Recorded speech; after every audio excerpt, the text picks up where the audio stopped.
What really happened with your host, Mike Rivero. You're listening to the Republic Broadcasting Network, where you'll find out what the Fukushima's going on. So let's get into the show. Phone lines are open, 800-313-9443. It is Thursday, August 24th, 2017. Mike is in our control room ready to answer the phones, and boy, is there a lot of stuff to talk about today. Now, believe it or not, somebody won that Powerball. $758 million, a woman in Massachusetts, and everyone's excited about that, especially the state of Massachusetts, which is already drooling over the tax revenues they're going to collect from her. But I hope she's a fan of the show here. In fact, to be very honest, she looks like she could be family on my mother's side, because that's where we all hail from. I was born in Boston all the way back there. So hopefully she's a fan of this site, and we'll be hearing from her about when my birthday rolls around here in another 5 days. Now, if you're down in Texas, obviously you need to be hunkering down right now, and that includes all of our good friends over here at RBN, because Tropical Storm Harvey is heading on shore. It is expected to strengthen to hurricane force, become a hurricane again. It's coming on shore in the area between Corpus Christi and Houston. And they're already saying it's going to be at least 30 inches of rain. Texas Governor Greg Abbott has already declared a state of disaster for 30 counties going on in, and they're expecting major, major flooding. So if you're in the inundation areas, be prepared to move. Take good care of yourself. This is a nasty one. This is a nasty one. Another story that's kind of hanging out there, over in Charleston, South Carolina, there was an active shooter incident. Turned out not to be a hate crime or a terrorist. Apparently disgruntled employee, and last I checked, they're still trapped in this restaurant, Virginia's restaurant, and the negotiator is there trying to talk them on out. So it wasn't an act of terror after all. Now, I want to get on back to the incident with the USS John S. McCain, because the corporate media is really out there pounding on this story that the USS John McCain just couldn't be so dumb as to collide with another ship. Therefore, by default, it had to be hacked by the Russians, and all the online shills are already on over saying, oh, yes, it could have been done with this device, and this device, and this device. And every time you check out their claims and you get the technical specs for what they're offering, it doesn't do what they're claiming it's doing. And their entire argument is, well, the Navy couldn't be that incompetent, therefore, by default, it has to be Russia. Look what they did to the Donald Cook.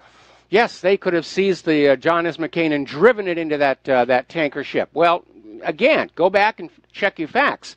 What the incident with the Donald Cook proved is that Russia can jam radars, targeting systems, and paralyze weapons, but the Donald Cook never lost control of its engines or helm during the encounter.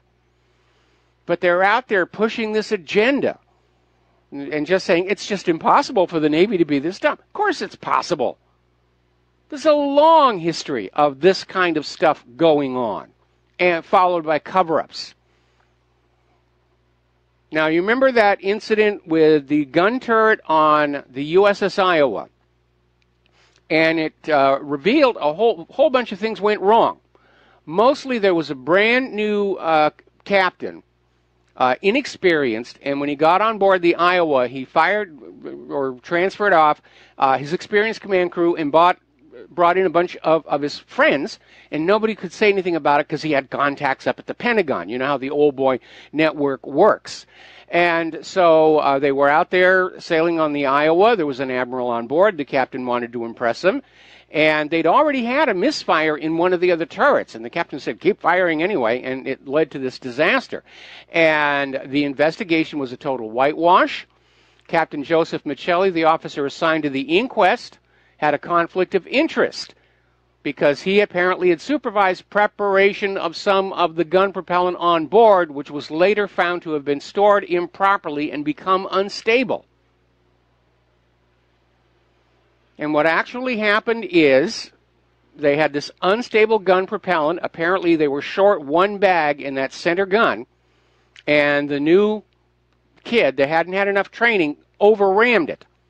And because it was unstable from improper storage, it exploded. And the breech was open, and it just blew back into the turret, and it just shredded, all those poor people. But the Navy never does anything wrong. So what do? They blamed it on a gay sailor that they said was despondent over the end of an affair, and he committed suicide, taking 46 shipmates with him. And that was the official story. And people were saying, that's utter nonsense. The Navy even went on out and hired groups of people with media support to go to the families of all of the 46 sailors and say, this is what happened. And overwhelmingly, the families said, this is a load of nonsense. Now, the Navy, ultimately, to prove that the propellant was safe, built what was called a drop test rig, where it was a section of 16-inch gun barrel, and they loaded it up with propellant bags and a shell, and they had a plunger on the bottom simulating the ramming. And the idea was they were just going to drop it over and over and over again to prove that over-ramming the powder would not set it off. They dropped it, it exploded. And all the propellant was destroyed. And the Iowa-class battleships turned into museum pieces. We have one of them down here in Pearl Harbor. That was what led to the final decommissioning of all the Iowa-class ships, was that gun incident. But for public consumption, it was a dead gay sailor. It was all his fault. All right, we're going to do a shout-out to our on-air affiliates who are just now rejoining the show. And we're trying to deal with this obvious piece of propaganda to once again frame Russia for something that appears, at least to me, to be accident and stupidity, which is the USS John McCain being struck by that oil tanker. And having spent a lot of time on the ocean, it looks to me like these Navy commanders are ignoring the international rules of right-of-way. They're getting reckless, and they're making mistakes. I mean, these are new kids. Remember when you were a kid and you finally got the keys to the family car? Admit it, you kind of pushed the pedal to the metal a little bit those first few times on out. Same thing, only with a lot more metal. And then we have, of course, the Point Honda disaster. And this happened a long time ago, and obviously it's not something the Navy likes to be proud about. But basically what it was, there were 7 destroyers that ran aground off Point Honda near Santa Barbara. There were actually 9 ships total. 2 of them were able to back off and get free of the rocks. 23 sailors died in the disaster. It was the single largest peacetime loss of U.S. ships in United States history. And they court-martialed the fleet commander and the captains of all the ships for negligence. And if you can get in there, you have to have permission from Vandenberg. But if you can get in there, the remains of the ships are still there. They run dive tours to that. 7 ships lost in a single day. Goof. No enemy action. The Russians didn't do it. The Russians didn't jam the computers on these Navy destroyers.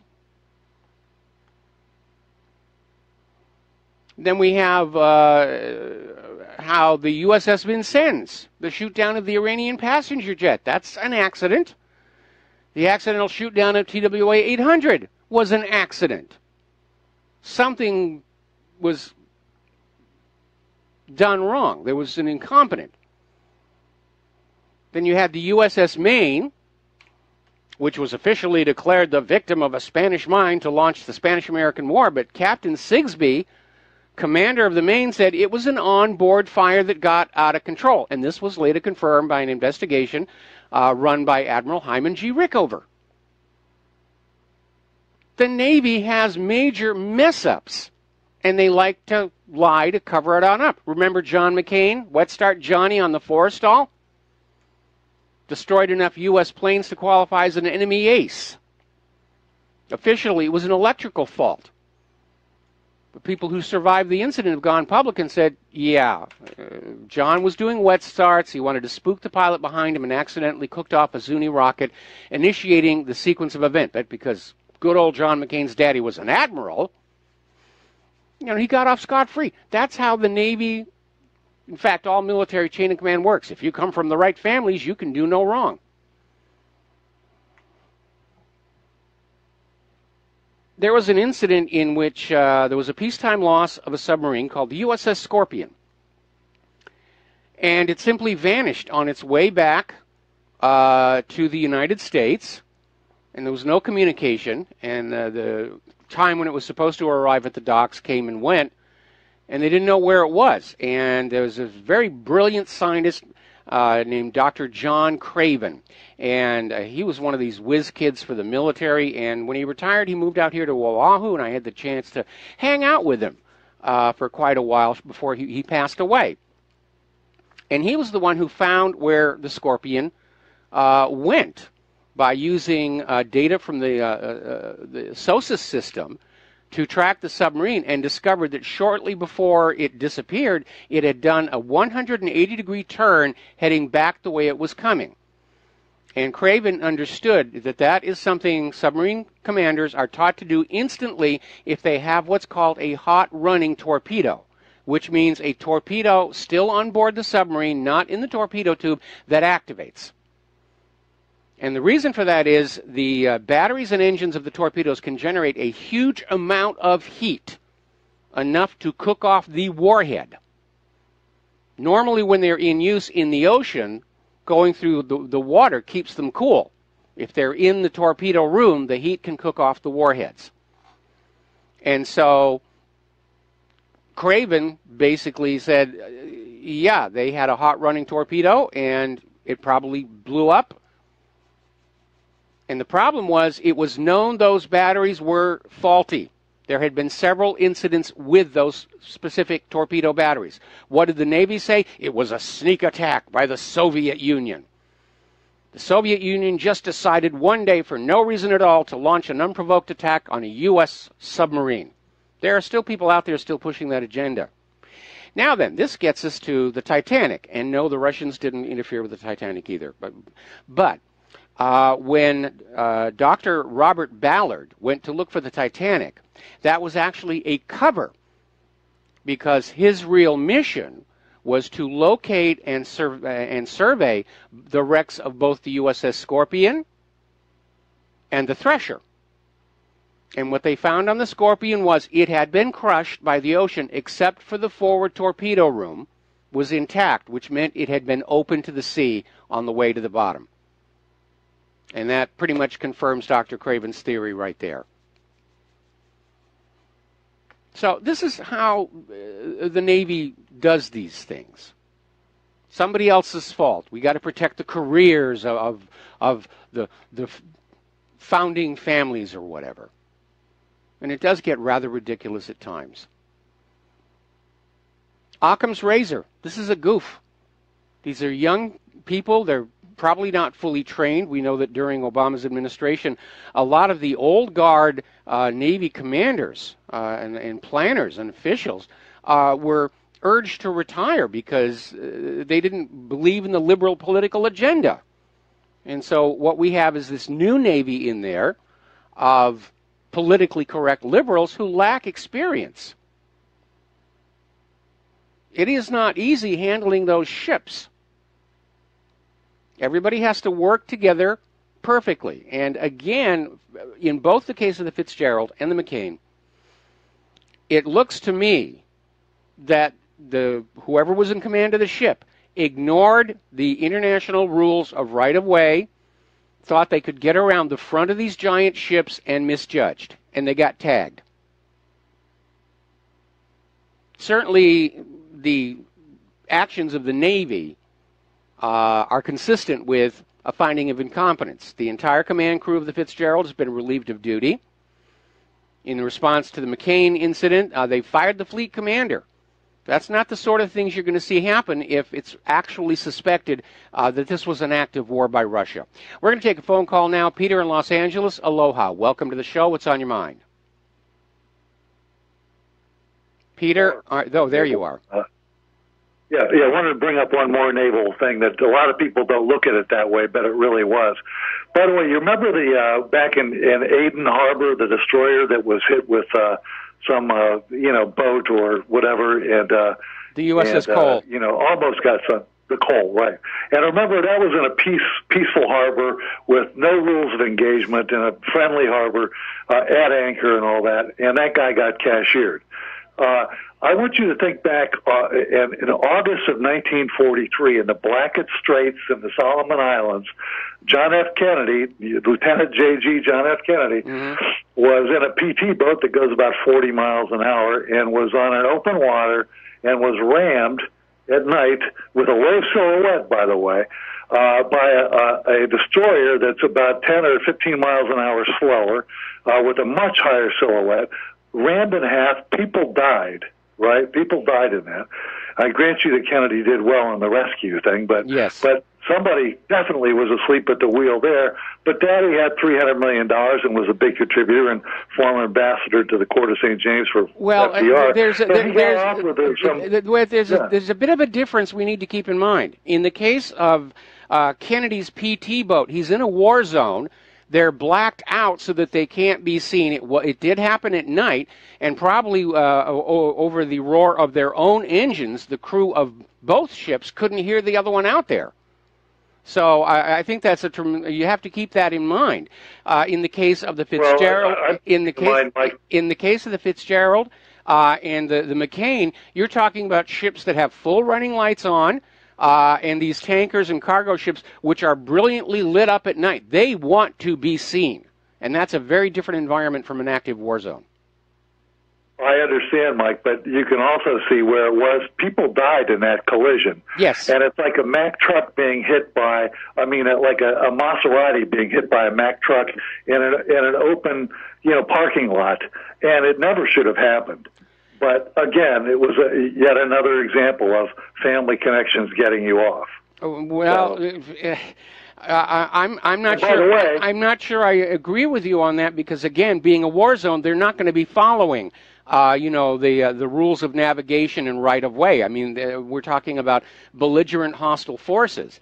The question. Well, they cashiered the guy, Mike, from the coal, and that was in a peaceful harbor at anchor. That's exactly the point I'm making. That's exactly the point I'm making. Is that Kennedy was in a war zone, and they were, it was at night, and they probably both ships had their lights out because they didn't want to be seen from a distance by a possible enemy. So it's a very different situation. Well, I would tell you that had that happened to another naval officer, again, a Maserati and a Mack truck at night, yeah. But look at the difference in the silhouettes, the huge silhouette of a destroyer compared to a almost nothing silhouette of a PT boat, and yet this guy got rammed in half. It never should have happened, but he got off. So, and by the way, this wasn't this was an active war zone when he should have been alert completely. Where the guy in Aden Harbor, who expects to be rammed by a boat and blown up? But whatever. All right. Well, thanks a lot for the phone call. We're going to let you go. And I do think it's a case of apples and oranges. And the interesting thing about it was John F. Kennedy was down there in the South Pacific in what was supposed to be a rear echelon area. It surprised everybody when that Japanese ship showed up because John F. Kennedy had a reputation for getting with the ladies, and old Joe was already looking forward to John F. Kennedy's political career, and John just couldn't keep his fly zipped, so old Joe pulled some strings with the Navy and had him shift off to the South Pacific so he couldn't get in any trouble. And then he gets in that incident with the PT boat, he becomes a hero, and his political career is assured. Now, that being said, yeah, I understand. Having family money behind you and family connections can go a long way to helping your career. But I don't think it's appropriate to compare the tactical situation of John F. Kennedy with what was going on with the McCain and the Fitzgerald. We'll be right back after these commercials. And aloha, America. Welcome back to the show here, and we're going to go right back to the phones. Jay, Michael in Ohio. Aloha. Welcome to the show. What's on your mind? Hello, Michael. How are you doing? Hanging in there. That's a good thing. I just wanted to find out. Yesterday, I sent you a couple of videos or links to videos, and I wondered if you got them and if you were able to watch any of them. What were the videos about? I mean, I get emails with video links all the time. I can imagine. This one in particular was about Shauna Cox and Laz Nassaro. Shauna Cox was in the vehicle when they murdered Lavoy Finicum. Yes. This had just recently been released, and there were edited versions of it, short versions of that video that were let out to the public. But it just came out the 17th of this month in full version, and it showed what actually happened, the entire run from when the state police pulled the van over and the one Bundy got out and they arrested him. Then Lavoy ran into that roadblock. That was a kill zone. Yes. They called these people, the FBI called them hostage rescue team. There were no hostages in that van. Shauna Cox was there accidentally. She jumped into that van right when Lavoy was pulling out. But they set it up on a blind curve so that he had nowhere to go but run into the snowbank. Excuse me. The snowbank was up to 3 feet high. The FBI lied in a press conference when they said that he was ordered to put his hands up and surrender numerous times, and when he didn't, he kept coming forward and they shot him. The video doesn't show that because it's from inside the van. They said he was only shot twice. He was shot 9 times. I mean, the thing is, though, I've been researching this case for almost a year and a half, trying to connect the dots, and this video does it. Yeah, I'm looking at your emails here right now. I understand that Eric Parker and Scott Drexler will be tried again. In fact, actually went to trial yesterday. They're not wasting any time. They're just going to keep running through the kangaroo court until they get the result they want. Oh, that's an insult to kangaroos. Yeah, all right. I apologize. I apologize. I've only ever really met one kangaroo in my entire life, and I won the altercation. His hide is now serving as a rug in my living room. Well, I hope the hair is soft. It's wonderful. Anyway, yeah. Anyway, the Finicum, Harney County deal, and the Bundy Ranch deal, they're tied together. They're linked together. They're all part of the same conspiracy. And this video proves it. They have documented evidence that Governor Kate Brown is involved in this, along with Anna Brown. This judge, she calls herself a judge, Gloria Navarro, who heard this case in federal court in Nevada. Oh, my God, the absolute corruption of this woman. She would not allow any defense witnesses. Yes. She had the gall to tell people that they were not allowed to mention the Constitution or have a pocket Constitution visible when they came in the courtroom. Yeah, that's pretty tyrannical. But I mean, behind all of this, it was a land grab. They coveted the Bundy's ranch land. They wanted to sell it to developers, and we've seen the Bureau of Land Management do this, where they'll grab some land and say, "Oh, it needs to be preserved, it needs to be managed." Then 2 years down the road, the BLM says, "Well, it turns out this land really wasn't all that critical to the environment, so we're going to just put it up for sale to a private party." Finicum's body wasn't cold before they started blasting on that property. There are witnesses. Yes. And guess who personally carried a sample of the yellow cake uranium that's under that land to Russia? I believe that was Podesta. No, it was not.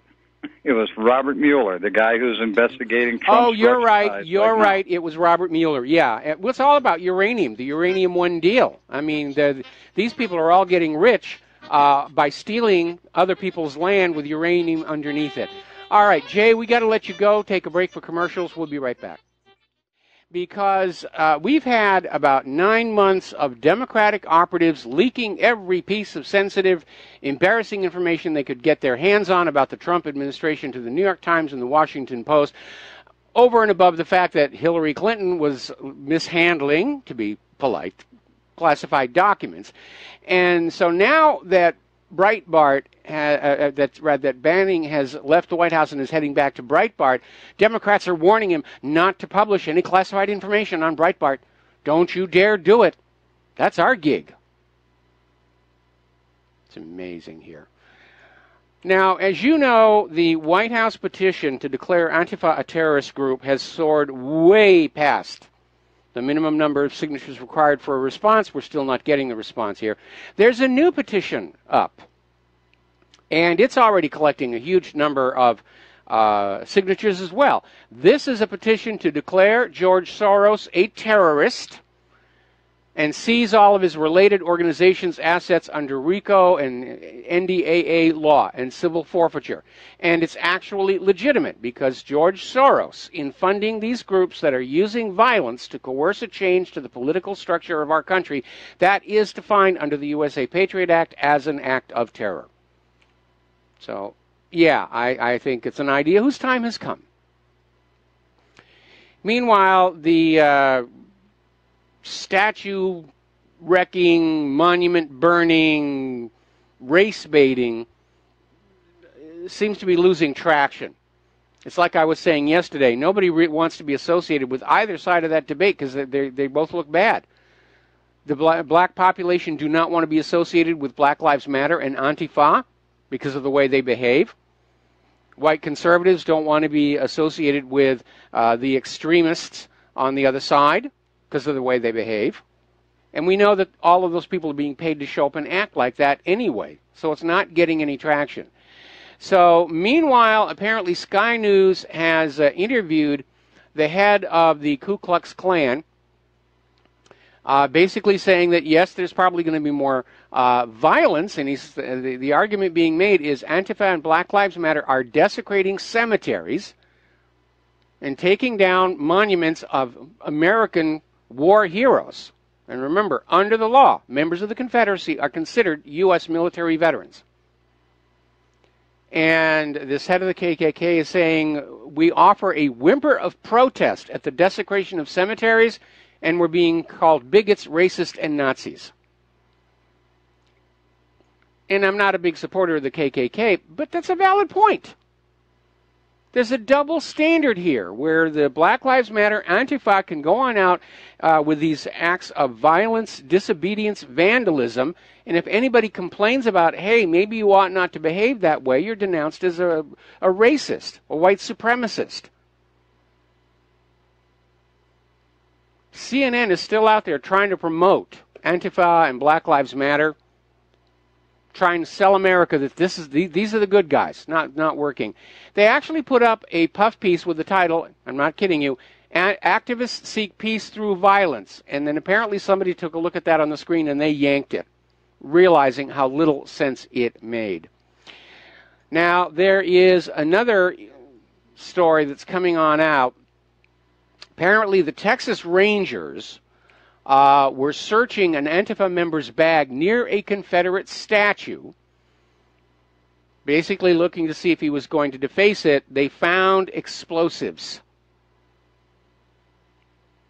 This Antifa member wanted to literally blow the statue up, not just content with paint or chisel marks. And of course, a complete disregard for any people who might be standing by when it went off. Now, polls are continuing to show Americans support free speech over political correctness. Polls are showing that Americans agree with Donald Trump. Both sides in this debate are behaving badly. And polls are still showing Americans overwhelmingly think those Confederate monuments ought to be left where they are. And if you have a problem with the monument to a Confederate officer, walk away. Look another direction. Nobody's forcing you to be there to look at this Confederate memorial. Just go on off and go someplace else. But when you have this organized group that are trying to erase our history, because it's not just the Confederates anymore. They want to go after George Washington and Thomas Jefferson. Their attitude is if a historical monument or a piece of history offends anybody, it should be erased. Well, I mean, come on. In this world, if you erase every bit of history that offends somebody, there will be no history at all. Maybe that's what they want. Now, getting on over to the Imran Awan case, things may be about to heat up over there. Report in the New York Post is saying prosecutors are squeezing Imran Awan in a cyber espionage investigation. Additional charges and arrests are expected. They're starting to get to the heart of it. Now, here's the question. Given Imran's close association with Debbie Wasserman Schultz, and Debbie Wasserman Schultz's close association with Hillary Clinton, we start to get a very interesting question. We know that the Awan brothers were stealing information from House member computers and selling it to foreign governments. It's a spy ring. Is it part of the same spy ring that Hillary Clinton was running?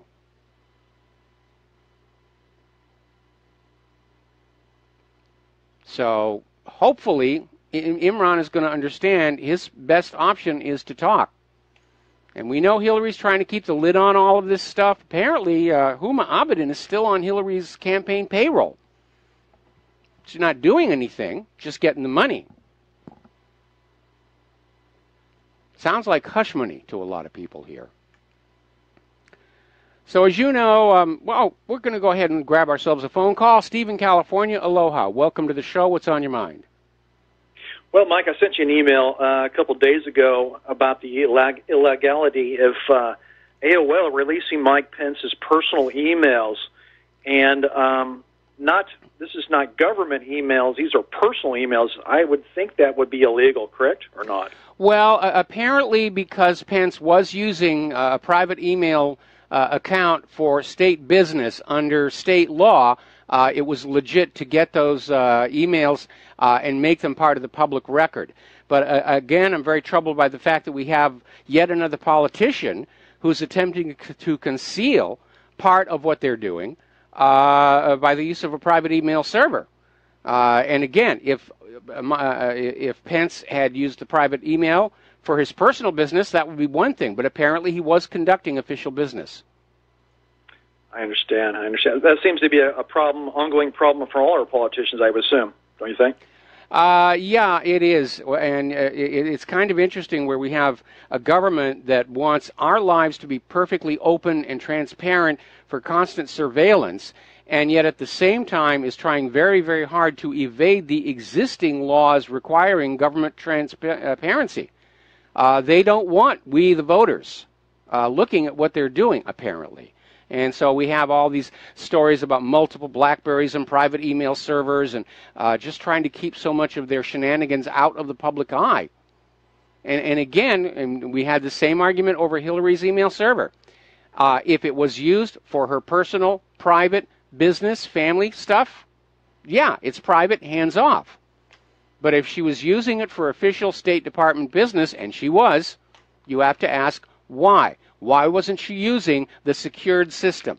Because we are, in fact, dealing with classified information that was made available to the world on a private email server with worse security than Ashley Madison.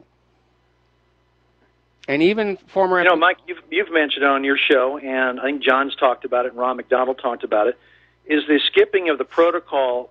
Now, cutting a deal with Hillary Clinton on these 37,000 emails, they're kind of skipping over. You have to be indicted or charges have to be filed, but there's kind of skipping over that protocol of that process itself and then going right to cutting a deal. And other than RBN, I have not heard anybody in the mainstream media point out, wait a minute, how is that possible? You're kind of skipping over something here. No, that's not the... No, when we're talking about a plea deal, that's very often offered prior to any indictment or charges being made, because the outcome of that plea bargain determines what charges are going to be filed. And in the case of the deal that they were talking about with Hillary, which, as far as I can tell, has gone nowhere at this point, but the idea was that Hillary would agree to accept being charged for this minor offense and she would plead guilty to it.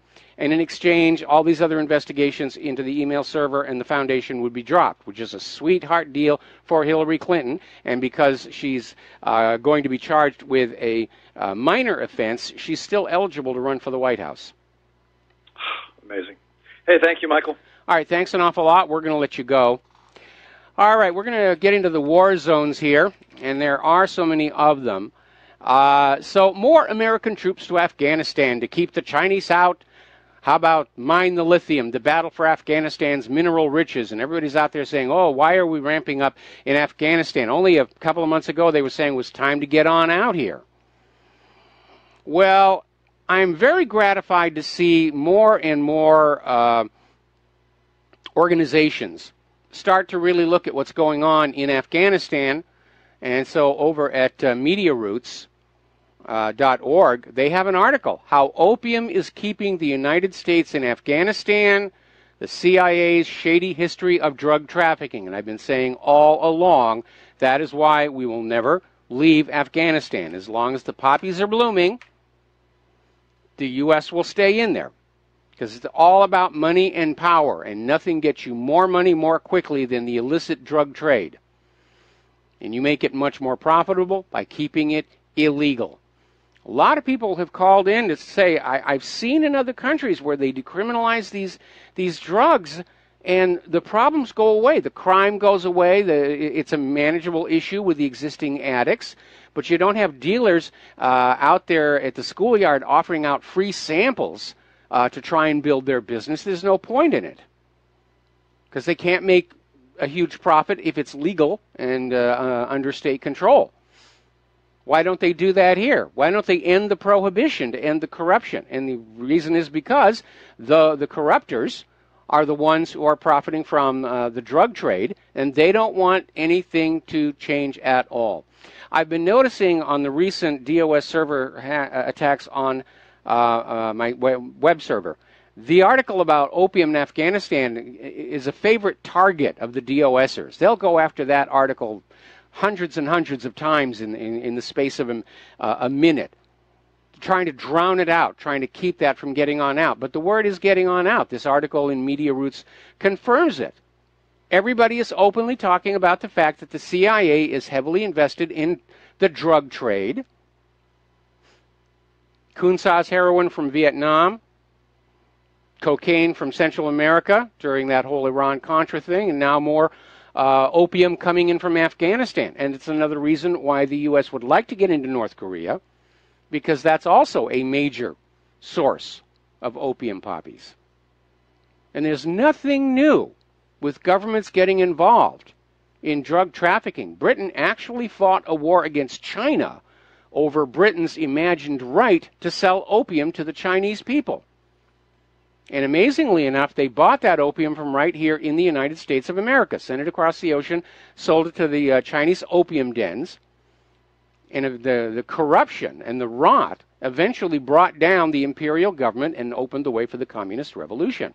Now, interestingly enough, one of the families that was involved in what was politely called the China trade were the Russells. And the Russells used the money that they were getting from selling their opium to Britain. And yes, it was a legal crop at the time. It was looked down on for moral reasons, but it was legal at the time. And they used their money for various philanthropic endeavors, including a fraternity at Yale University officially called the Russell Trust.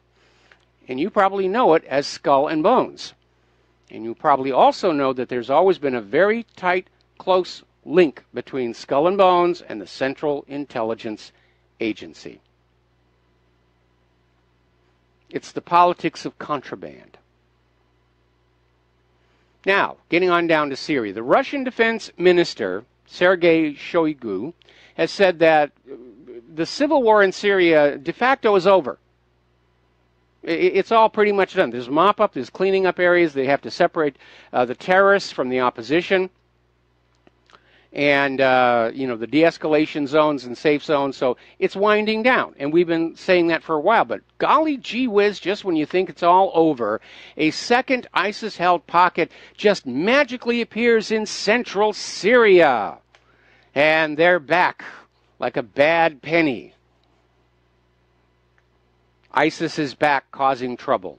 I'm telling you, the U.S. is not going to let Syria out of their grip. They're just looking for a way to get it done here.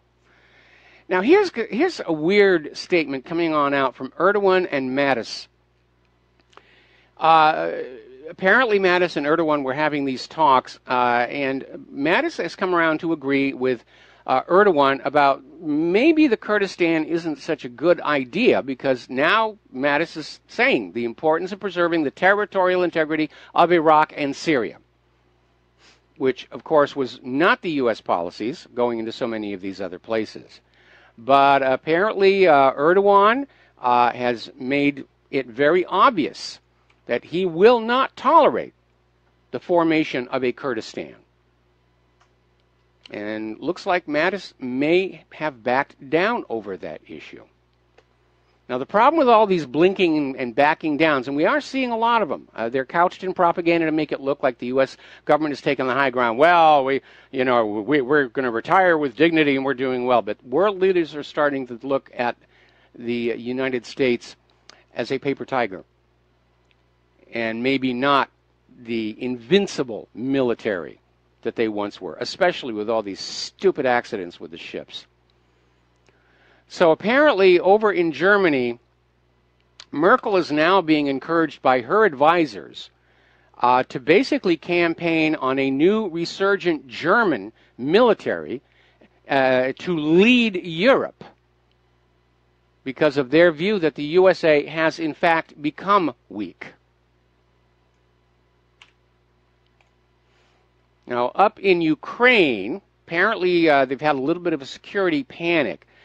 Somebody with an untraceable IP telephone and a synthesized voice phoned in a death threat on Poroshenko's life, and they're taking it very, very seriously, as well they should. Poroshenko is not at all well liked by the people of Ukraine. So something dramatic may be happening there. Meanwhile, Ukraine, following Poland's demand for reparations from Germany, is now demanding 3 trillion rubles from Russia for Crimea. Apparently, Ukraine's new attitude is, yes, you can keep it, but you stole it, you're going to have to pay for it. I can imagine Putin's just going to be laughing himself silly over this one. We'll be back after these few words.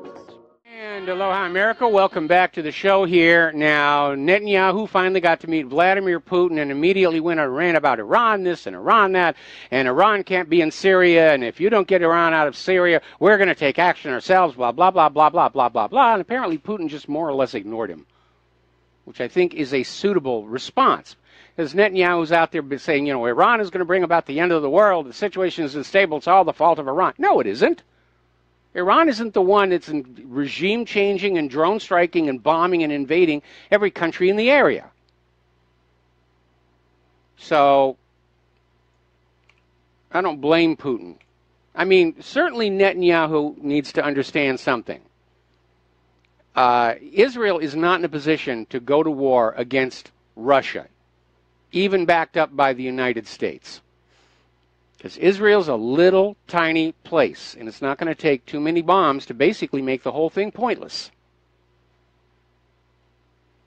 I think Netanyahu is feeling the stress from his upcoming corruption trial. He's trying to get something major going so that his corruption trial does not make it onto the newspapers. And by the way, have you seen any report of it in the American corporate media? I don't think so. Meanwhile, proving just how butch they can be, apparently earlier this week, Israeli civil administration officials and security forces entered the village of Jub Adib, southeast of Bethlehem, and demolished the community's recently constructed school building. Now, the materials for this building were donated by the European Union to provide classrooms for Palestinians' children, and this is literally the night before the start of the Palestinian school year, and they just go on in and tear the school down. As Ron White would say, you have to be a real manly man to do that sort of thing here. Now, here's an interesting development. North Korea came on out with a statement that they are pursuing more solid rocket engine development. And they're going to produce more of these engines.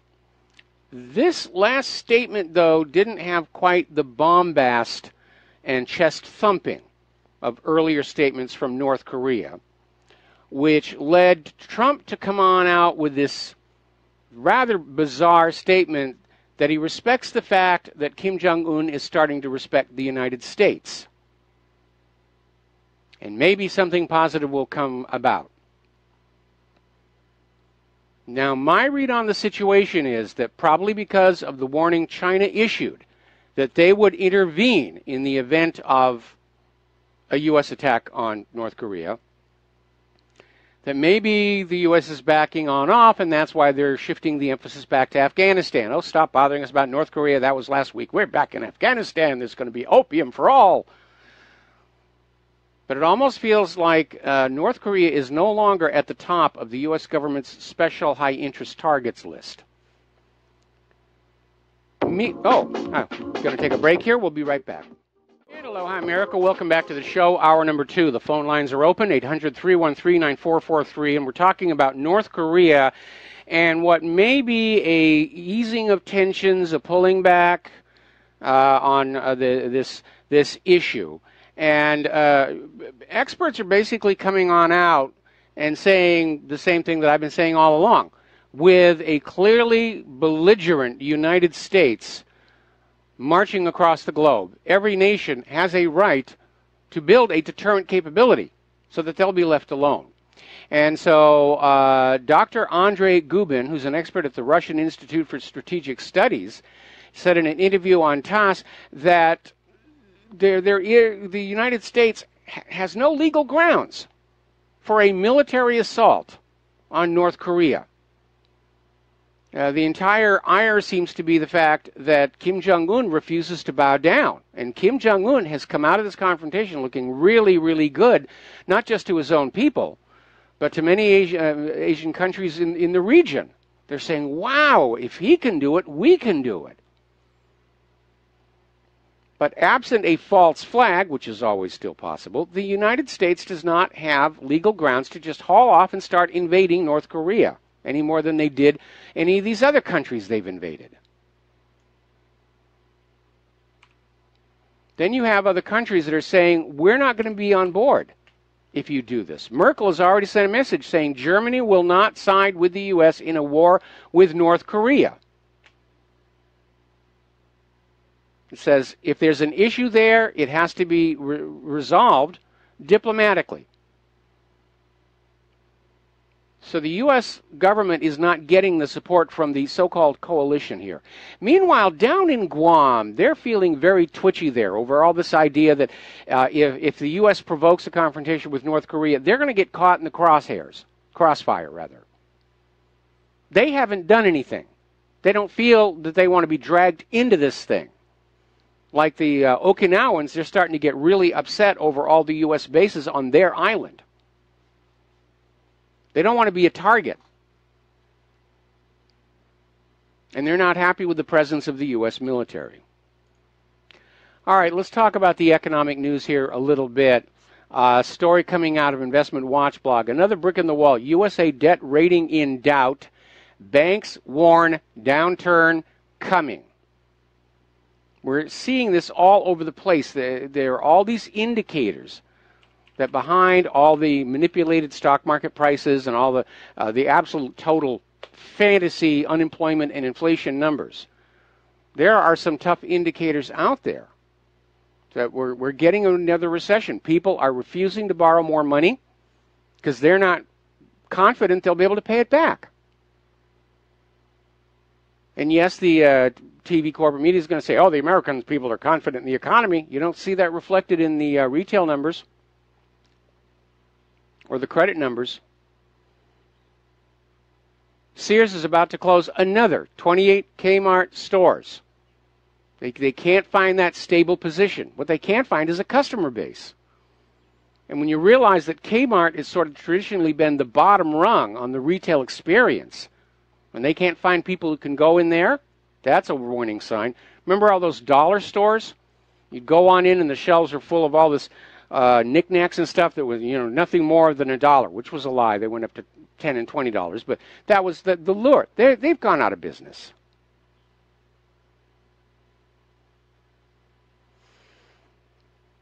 Now, China is still demanding that the U.S. immediately withdraw all sanctions on China linked to North Korea, saying that these sanctions will damage ties between China and the United States. Because China doesn't feel they should be punished in an argument between the United States and North Korea.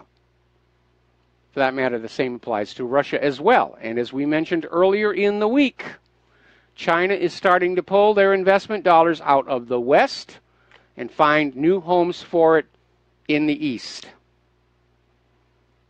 And the indicators are not good. You remember the story I think we did about 2 weeks ago? There's this woman, mother of 2, has a job at Facebook and is still homeless, living out of her car. Can't afford housing prices in Silicon Valley, struggling with her student loan debt. Tell me how that represents a functioning, healthy economy. U.S. workers' wages and salaries are collapsing. People are being forced to accept less pay for the same work they used to do.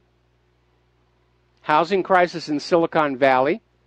It's turning into this nightmare view of these huge, expensive mansions all boarded up. And on the lawn in front of them are all these homeless people. Chicago's National Activity Index actually went to 0 at one point. And then this little stunt where Mnuchin visited Fort Knox and stood there and said, I assume the gold is here. We've got nothing to worry about here. It's getting very, very scary out there. All right, we're going to do a shout-out to our on-air affiliates who are just now rejoining the network. Talking about the economic news here. Now, because of Mnuchin's little stunt the other day, Mike Maloney is out there saying, this isn't a joke. There is a serious question. If the American people's gold is still in Fort Knox, because technically the gold in Fort Knox is collectively the property of the American people. Doesn't belong to the government. The government manages it for us, not well. But that's the way the thing works. It's our gold, and we have every right to know that it is still there. And there has not been a full audit in over half a century. Now, in the 1970s, after Richard Nixon ended gold convertibility, the Nixon shock, and even then there were questions about, was there really gold in Fort Knox enough to cover the U.S. government's continued borrowing from foreign governments? And they took a bunch of people in, some TV cameras. They opened a single door and revealed a single wall of gold bricks. Nobody was allowed to touch. Nobody was allowed to test. For all we know, they were tungsten cored even all the way back then. But it could have been just enough gold bars to fill up the space behind the door, and the rest of the vault was empty, and so were all the rest. We don't know, and we have a right to know. And Mike Maloney is out there saying this is getting really kind of scary because we don't know, and we need to. And again, History Channel is rerunning America's Book of Secrets. And we covered a lot of this stuff in the segment, The Gold Conspiracy. Somebody actually pulled off a gold finger and robbed Fort Knox, we think. Now, remember when Germany demanded the repatriation of their gold some years back from the New York Federal Reserve and the Bank of France? Well, Germany has managed to bring back to Germany the last of the gold it had been storing at France's central bank. So France is out of that now. And it was a lot of 53,000 bars, each weighing 27 pounds, and it's now going to be kept in vaults beneath the bank's Frankfurt headquarters. And so now Germany has the flexibility. If something starts to go wrong and the paper currency is unreliable, now Germany has control of their own gold to convert into wealth for whatever purposes. And especially when you're getting ready to fight a war and nobody trusts paper currencies, being able to buy munitions for gold or silver is very important. And that's why there's still a lot of World War II wrecks on the floor of the Atlantic that are known to be carrying huge amounts of gold and silver. They've never been able to find them. Now, as far as the New York Federal Reserve, that's a different story entirely. They've been dragging their feet. They refuse to let Germany examine their gold bars. They've sent a few gold bars back, but not only are they clearly not the same bars that Germany deposited with them years ago, they're less pure. They've been adulterated. You know, when you buy gold, or for that matter silver, and somewhere on there that's stamped .999, well, this gold is like .95, which is just a small amount, but it's another indicator. Somebody is shaving something somewhere for their own greed here.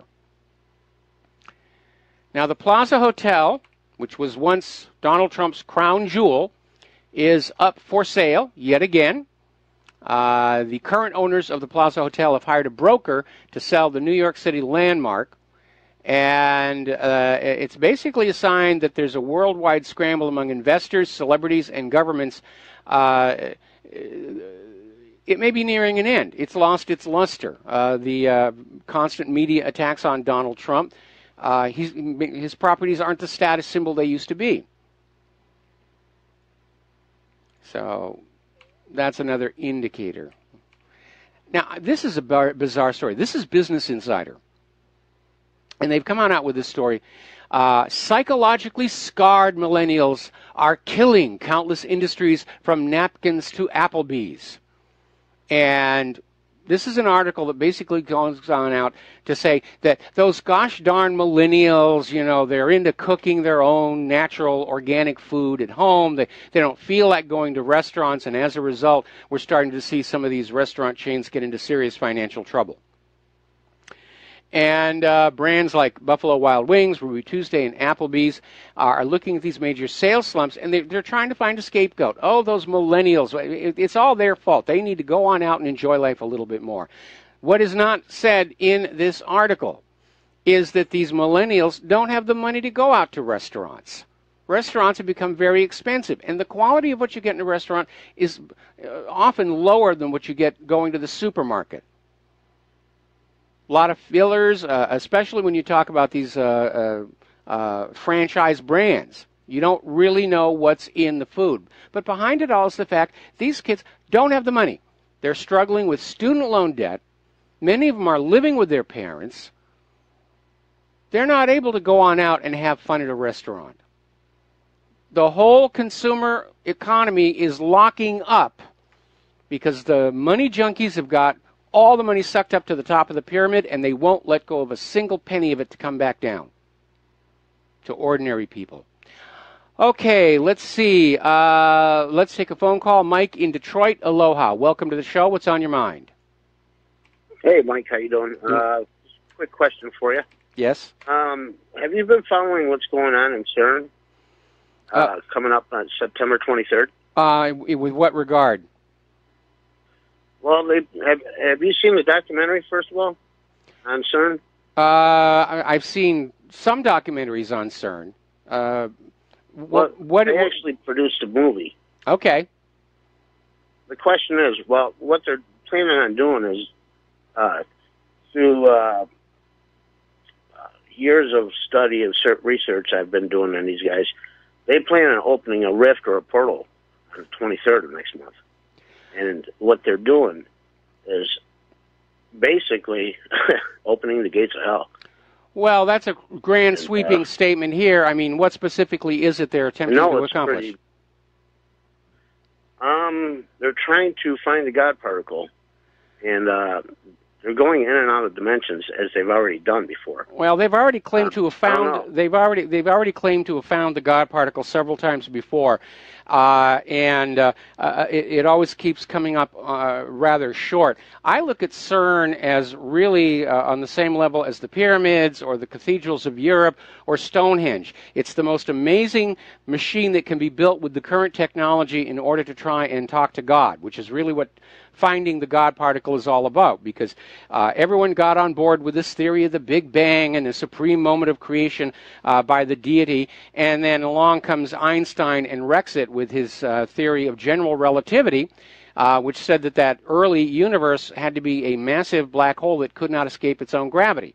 And so what they've been looking for is some way to get around that contradiction. They refuse to go back and look at questioning that prime assumption of whether the universe really is expanding and really whether it all does go back to a single moment of creation. And instead, they're just trying to find ways to work around it. And it's a very strong parallel with the theory of epicycles. Back before the time of Galileo, the Church enforced the Aristotelian view of the solar system that the Earth was at the very center and did not move, and everything else moved around it.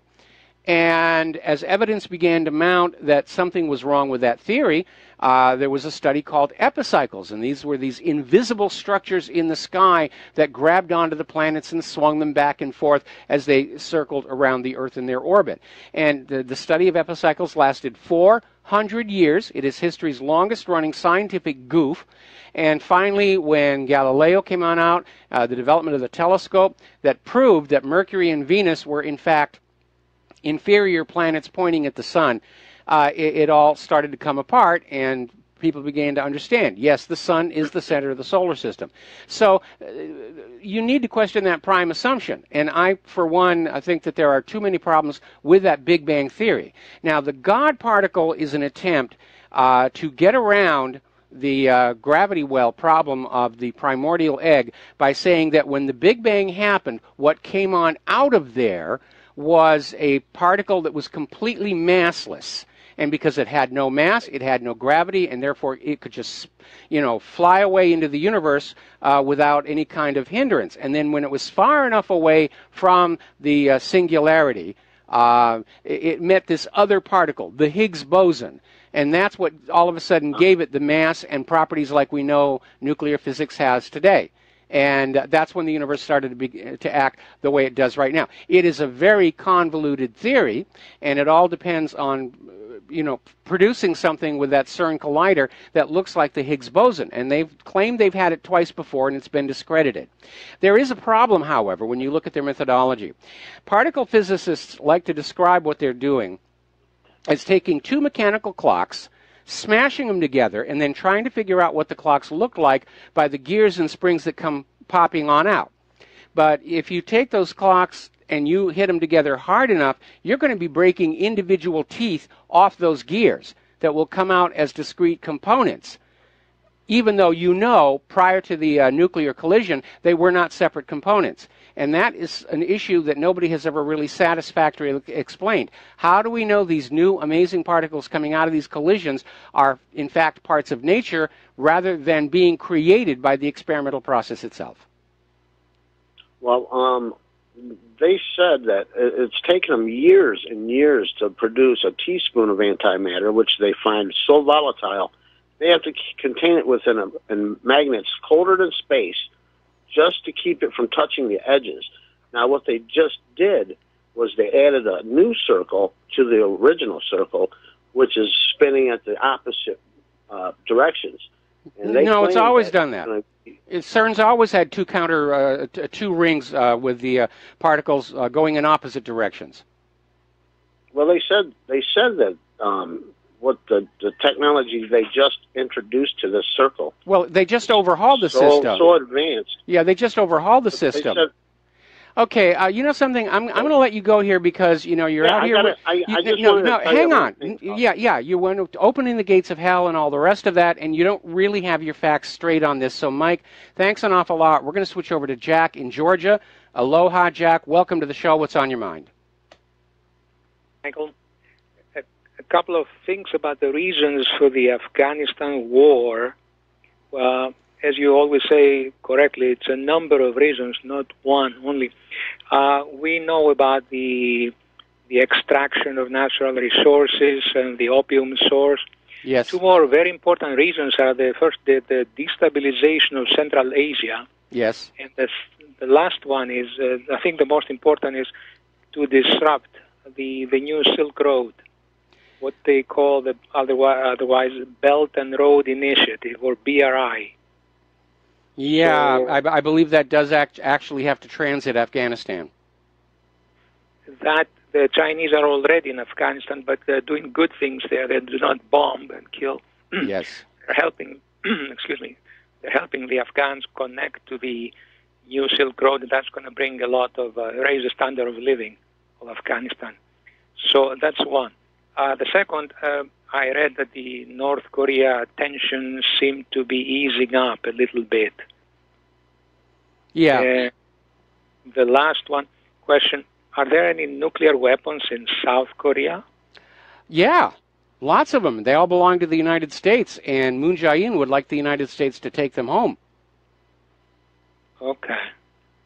Okay, the South Koreans themselves do not have any control of it. They don't have any weapons of their own. No nuclear weapons of their own, no.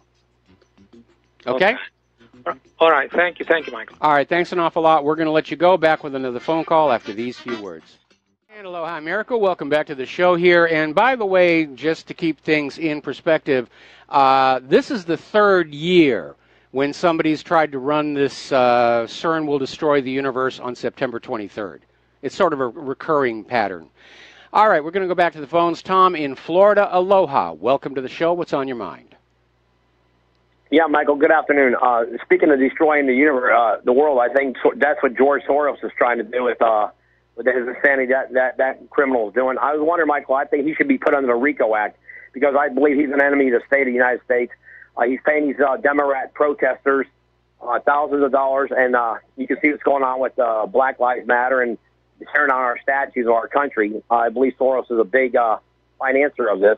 Yes. And I think the RICO Act, if you look at what he's doing, I believe Donald Trump could actually have him arrested because what he's doing against this country is disgraceful. And, you know, Michael, you're talking about these statues. What about Sheila Jackson Lee? Were they going to just call her Sheila now in the Capitol? Yeah, well, it's like I said, Bruce Lee. They're going to say, he was a Confederate supporter. I don't think so. The interesting thing about Soros is he's not just committing crimes against the United States. He's committing them against Europe. He's playing God with the entire world. And unfortunately, he's got so much money, and he's tied in with so many intelligence agencies that he can get away with it. He's basically recruited people from within virtually every government to be part of his New World Order, One World Government agenda. It's not really a policy so much as it's a religious ideology. And in a lot of ways, these people are just as crazy as the Scientologists. They're just as fanatical. They're just as totally unconcerned with the harm they bring to others in pursuit of their little fantasy.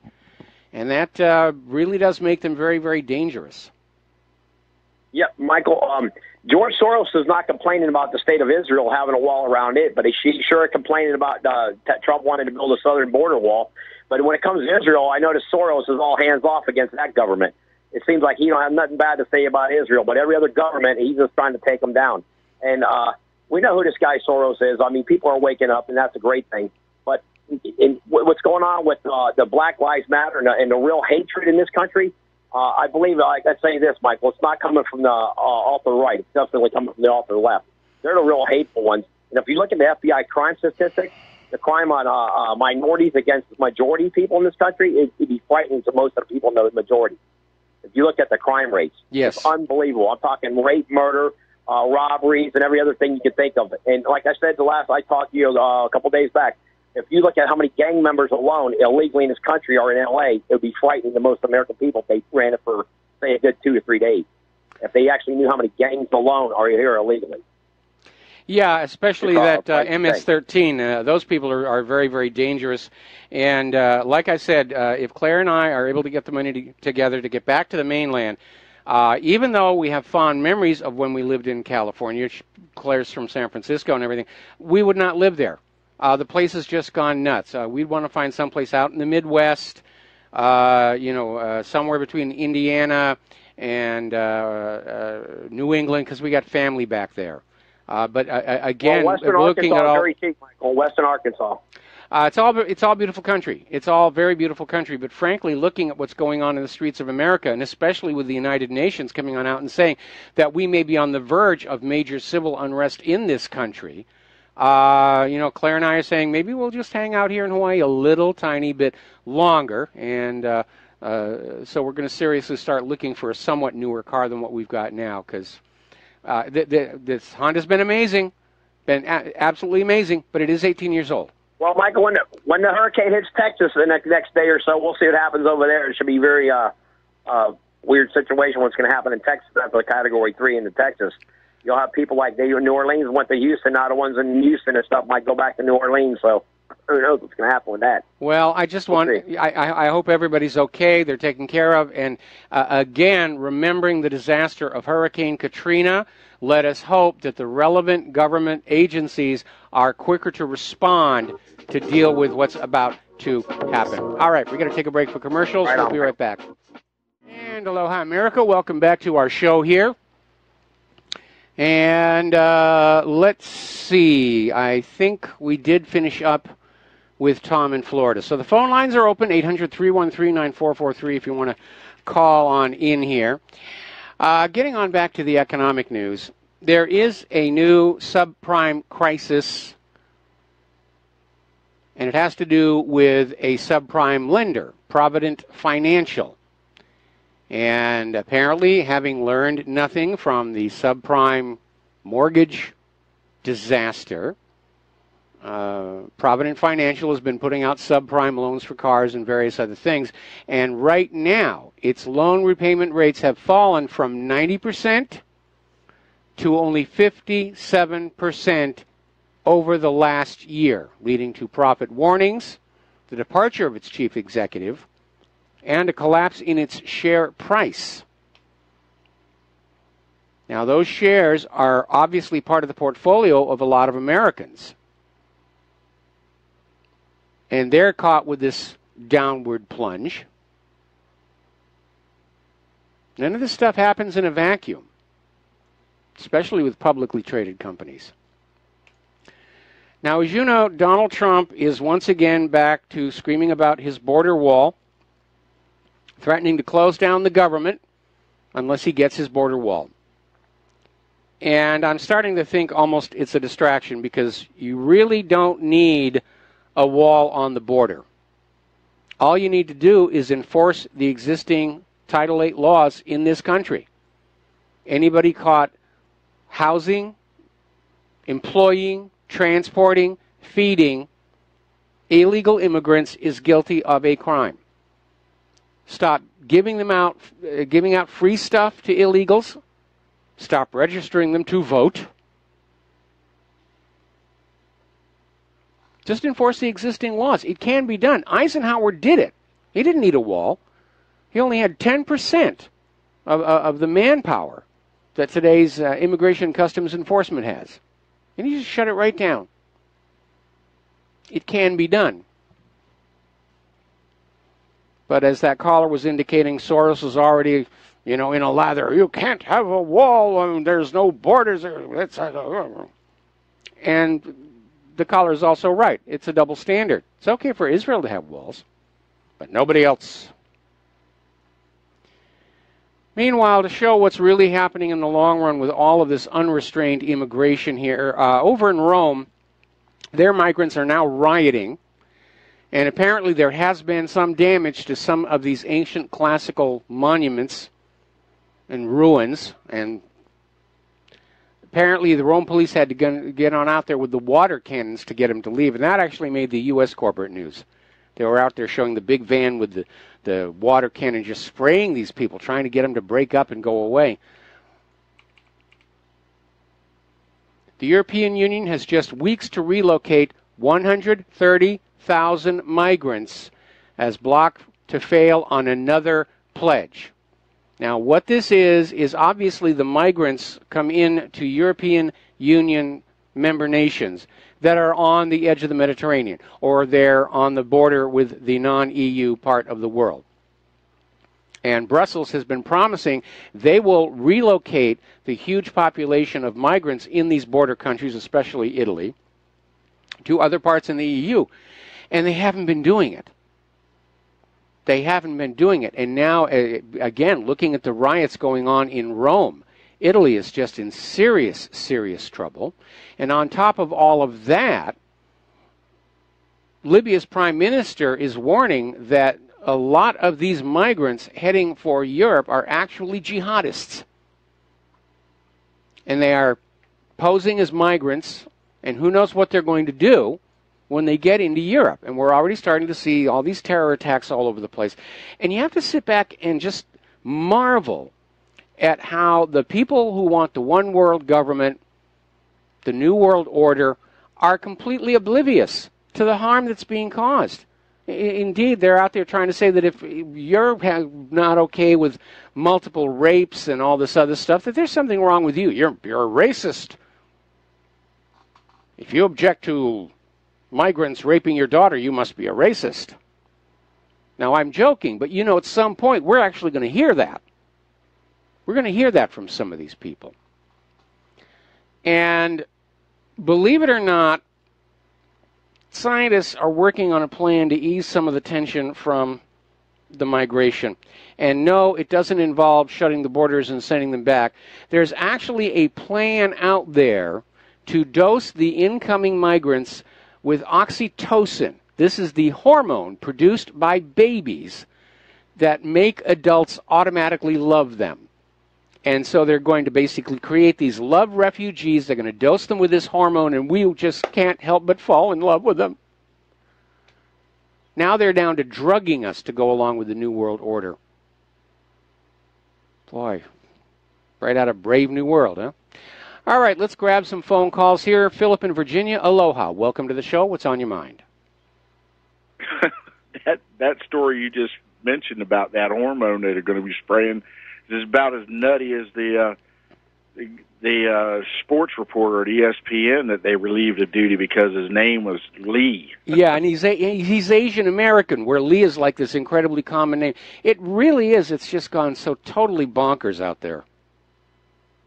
Well, speaking of the refugee problem, it seems like somebody has a case to file a class action suit in the World Court for the EU for opening the floodgates for this problem, which leads me to the question I had about, I think it was you that reported the other day about a lawfare in the favorable sense, not the negative sense that we've seen the governments wage against us, the people, like the Bundys and the Finnegan and that situation up there. Did you report the other day that somebody is suing the NSA and these other intelligence agencies for releasing their data? I think I remember hearing something about that. The last lawsuit we were talking about was this lawyer in San Diego who was suing the corporate TV news networks in a class action on behalf of all of us deplorables who have been defamed by the corporate media. And yes, it's absolutely a solid case. And so, okay, that's what that was. Yeah. Yeah, okay. Well, yeah, that's along the lines of, I guess you'd say, also the case that you reported on a couple of days ago about the fellows suing the RNC because they haven't come through with their promise to repeal Obamacare, and the people filing the class action suit against the DNC for Sanders getting ripped off, and yeah, that's the these are the favorable cases of lawfare that we need to be able to engage in and avoid all the negative ones that the alphabet agencies are using against us to tie us up, like we saw over there, with the Bundy situation. But it's sad to hear that you report that they're going to be still coming after them from another angle, I guess, and they're still going to have to be going through a lot of turmoil and oppression. It's just sick. Yeah, we're definitely there, and again, it is this incredible amount of evil, and yet if you even mention the Uranium One deal and its links to this wildlife refuge area and that whole situation, and they're saying, oh, you're a conspiracy theory wacko, you're wearing a tinfoil hat, there's nothing there but Trump and Russia are swapping wet kisses. Well, I tell you, these activist judges, they need to be tarred and feathered. Yeah, sounds like a good idea. Yeah. Well, all right. Well, yeah, thanks for jogging my memory about that. The suit is over there in San Francisco against the TV stations that are misrepresenting and painting with a broad brush all of the white people basically as racists. Yeah, that's basically it. And it's actually San Diego, and this lawyer is absolutely correct. The corporate media is out there saying that we're all racist if we vote Republican, we're racist if we voted for Donald Trump, and there is no basis for that whatsoever. And yes, we all have grounds to sue these TV network news outlets for defamation. Because yeah. Go ahead. Well, I mean, what they're doing is really dangerous. In a legal sense, it's reckless endangerment and gross negligence in fanning up this racial tension that could lead, to a powder keg that would explode. It legally counts as incitement. These TV news networks are guilty of incitement to violence. There you go.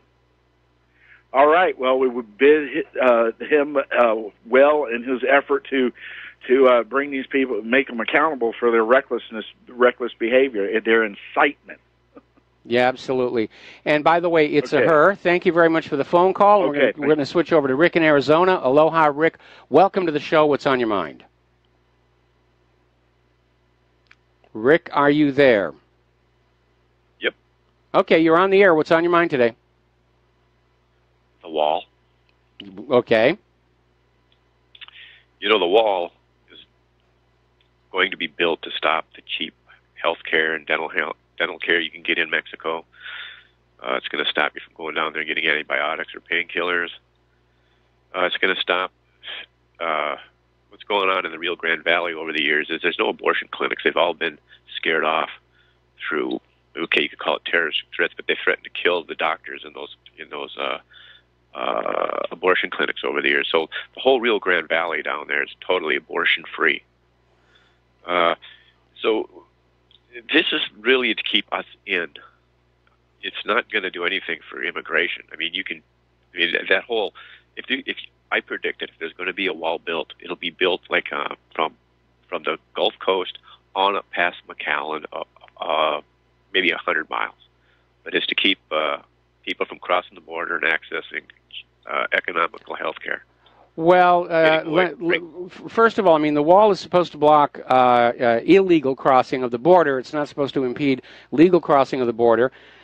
Second, I believe that it's already been made illegal to purchase drugs in Canada. I don't know what the status is regarding Mexico, but you're absolutely right.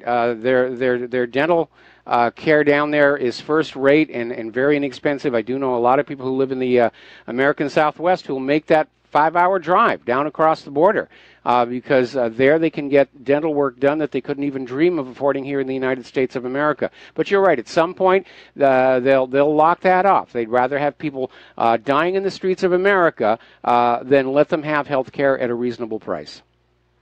Yeah. So I don't think it has anything to do with immigration. Because if you want to stop immigration, you can just sanction the employers.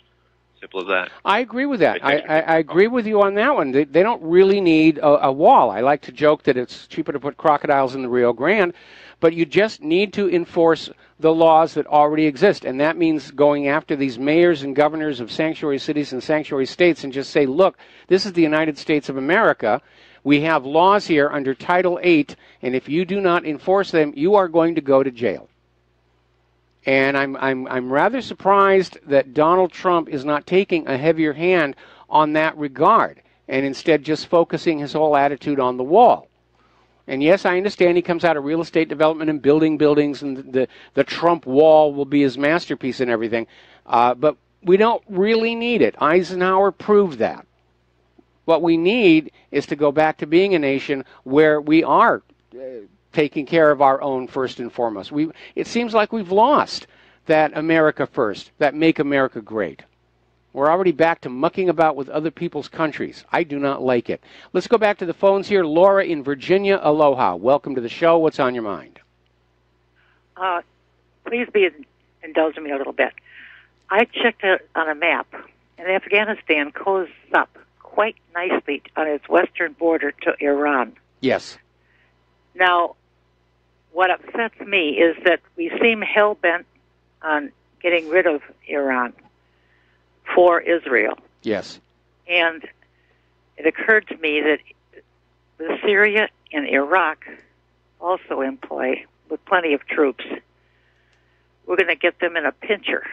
And the Middle East will be a war against, caught in a pincher movement between Afghanistan and, to its west, Iran and Iraq for the greater Israel. I can't help but wonder if that isn't planned. Well, we know Israel wants Iran smashed up. The real danger is, though, if they explode the entire Middle East into a regional war, that is going to absolutely disrupt the flow of oil coming out of there. And despite, or because of the accident with the Deepwater Horizon, the U.S. can't cover the shortfall. There will be a serious petroleum shortage. And probably one of the reasons they want to go into Venezuela now is to get control of that oil as well. But most of the oil is still coming out of those wells in the Middle East, and if those lines of communication through the Gulf get cut off by open warfare, then yeah, there's going to be a serious economic disruption. Yeah, it's economic interruption for us. But of course, everything will go into the war effort, and to hell with the United States. I'm very disappointed in Mr. Trump, extremely. I am too. And I find it difficult to believe that this isn't pre-planned to get rid of Iran. Afghanistan may have all those wonderful little minerals, but they all seem. I'm sorry to cut you off. We're coming up on a commercial break. I mean, all the way back in 2005, General Wesley Clark blew the whistle on the U.S. government's plan to conquer all the resource-rich areas in the Middle East in order to shackle them to the U.S. dollar. And Iran was the last one on the list, supposedly conquered in 2008. Obviously, we're a little off the timeline here. But yeah, it's been that plan all along to bring Iran to heel, to shackle them to a private central bank, and to basically reduce them as a political opponent for Israel in the region. We got to take a break for commercials. We'll be right back. Thank you for the phone call, Laura. And aloha, America. Welcome back to our show here, getting on back to the immigration issue here. Here in the United States of America, the backlog in the deportations in the court, in the immigration court, is 610,000. They're just piling up and piling up and piling up, and of course the open borders people are trying to delay and slow it down. It really is a fight for the. Some are maxed out on their credit card. Some are working 2 jobs and what living happened? in cars. Are we? Man, my computer's all goofy, man. Sorry, I don't know. Oh, okay. We're back though. You can go ahead. Who am I talking to? Oh, this is Mike in the control room. Oh, okay. Do we have a caller on the line, or this No, was just a... Okay, all right. So here we are. Well, that was a little weird there. All right, so we're talking about the backlog in the immigration court.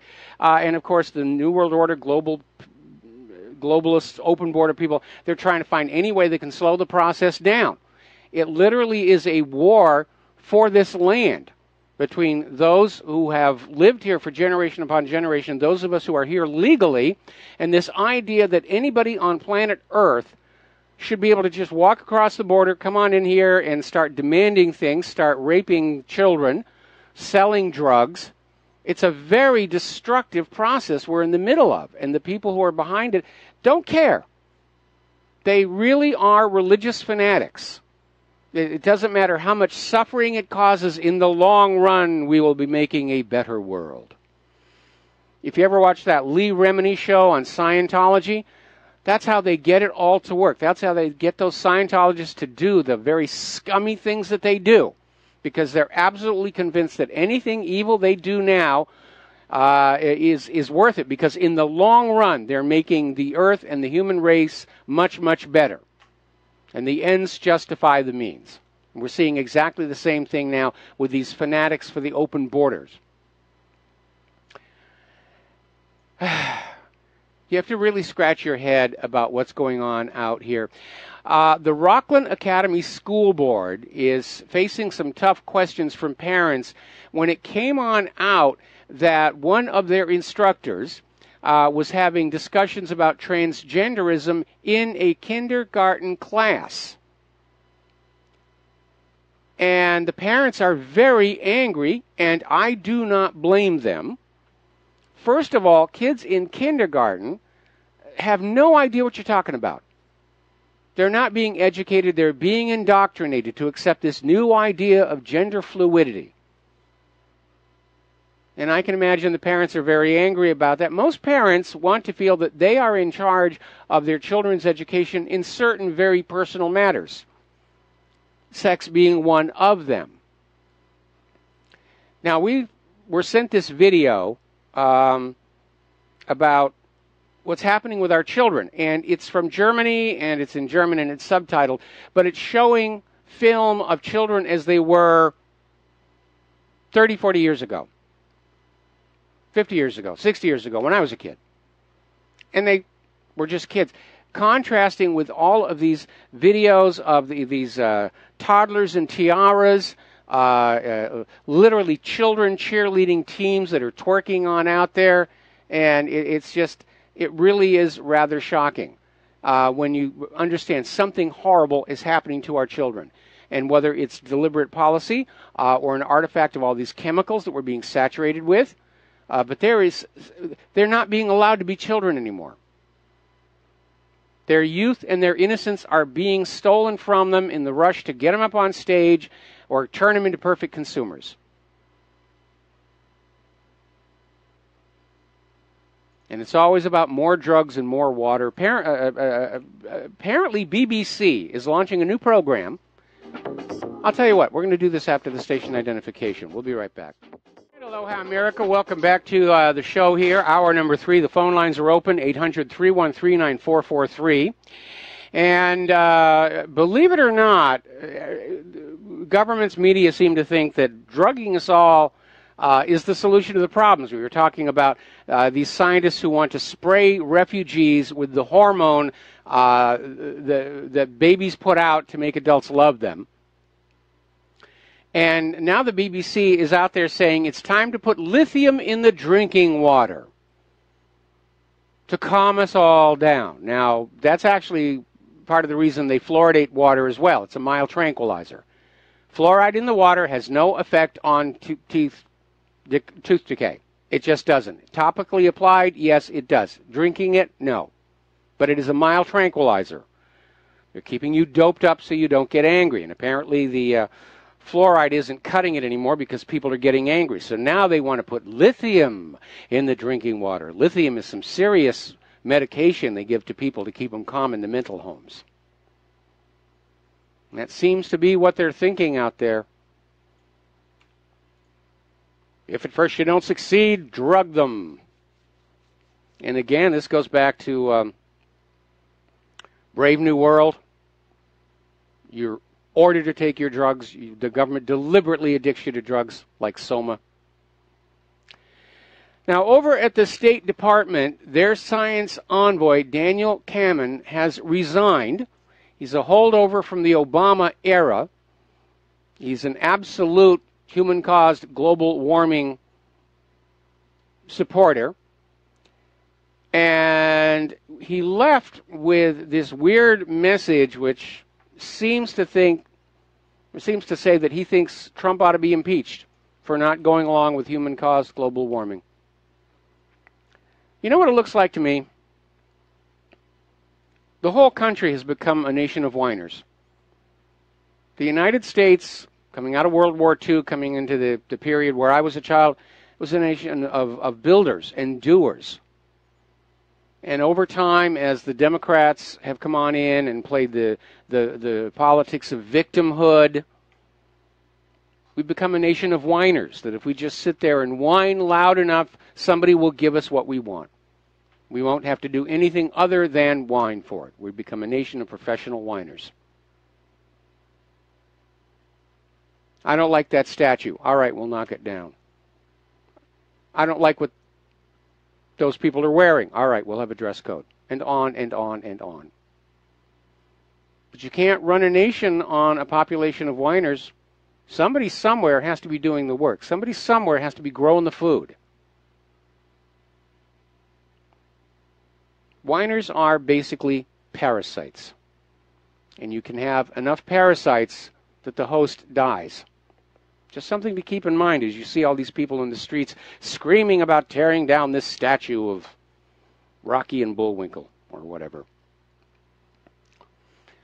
Which, by the way, I was rather sad to see has actually been torn down there on Sunset. Not for political reasons. It was just getting too old and ratty. Too much earthquake damage here.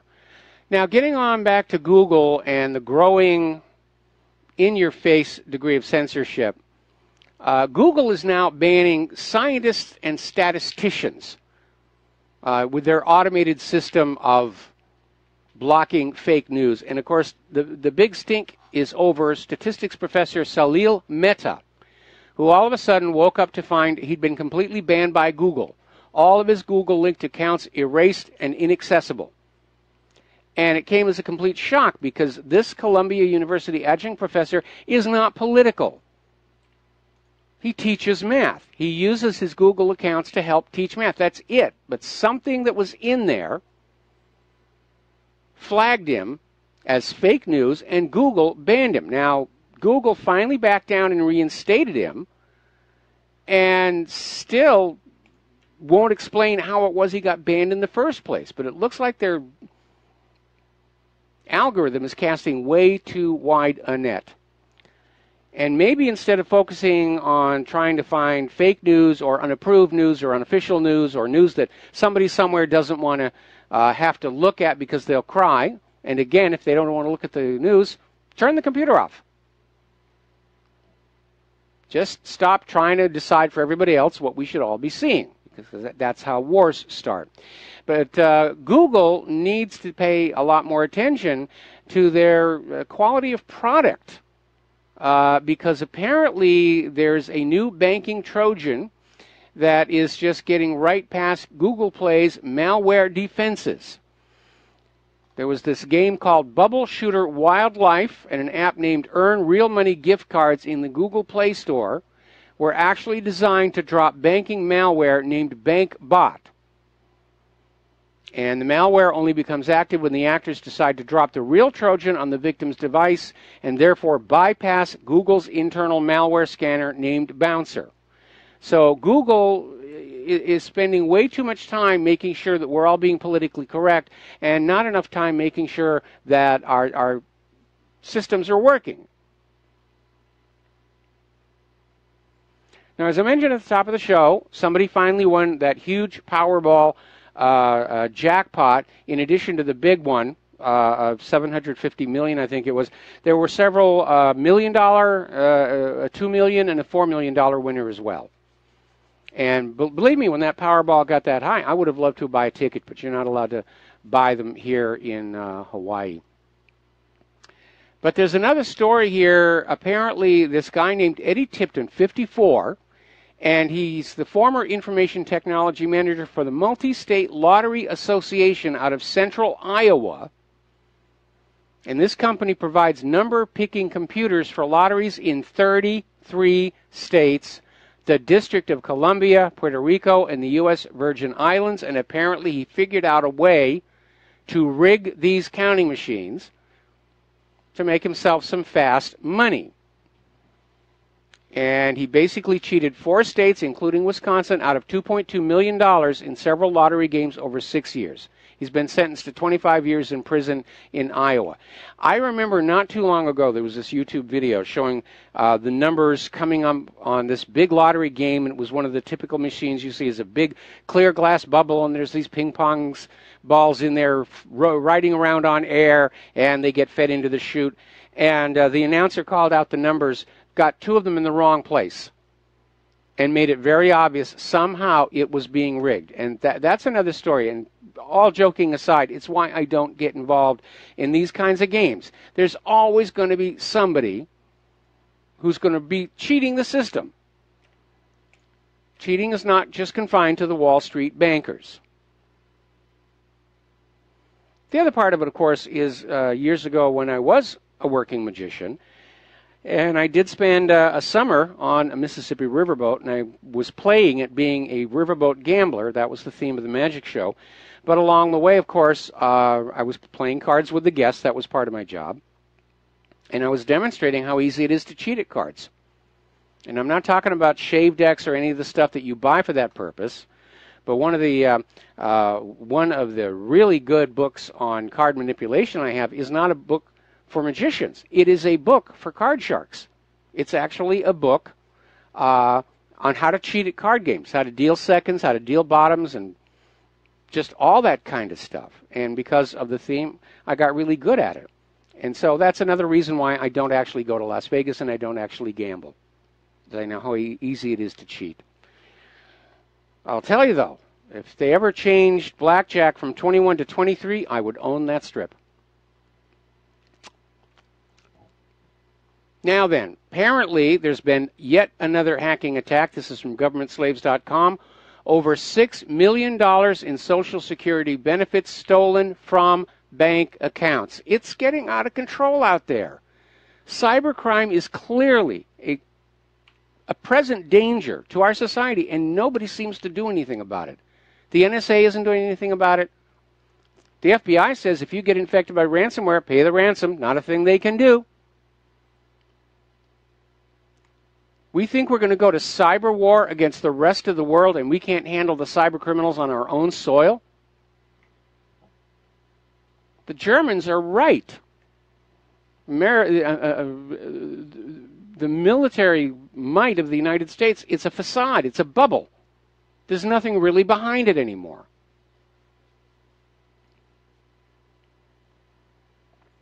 A little bit of good news. We've often talked about Google and its new up-and-coming competitors such as Yandex. And as it turns out, Yandex is gaining ground against Google, especially in Russia, which is where it's from. And so Google is losing its market to Yandex, which I think is a good thing when they're going to presume to decide for us what we want to see, because that's not what we use a search engine for. And again, getting on back to chemicals in food. Longtime listeners have heard me rant and rail about chemicals added to food in the United States that actually make you gain weight, make you want to eat more. And that a big part of my being able to lose 100 pounds over the last 2 years was avoiding those chemicals like monosodium glutamate, high fructose corn syrup, various other chemicals, hormone-treated meat, and so forth and so on. And yet, there's still more out there. We don't know them all. And there's a good example here because there's a story that came out of Natural News. And it has to do with a chemical that's added to breakfast cereals, butyl hydroxytoluene. And it's an additive used to prolong shelf life, to reduce spoilage, to increase profits, and as it turns out, according to a study conducted by researchers at Cedars-Sinai Medical Center, it's an endocrine disruptor.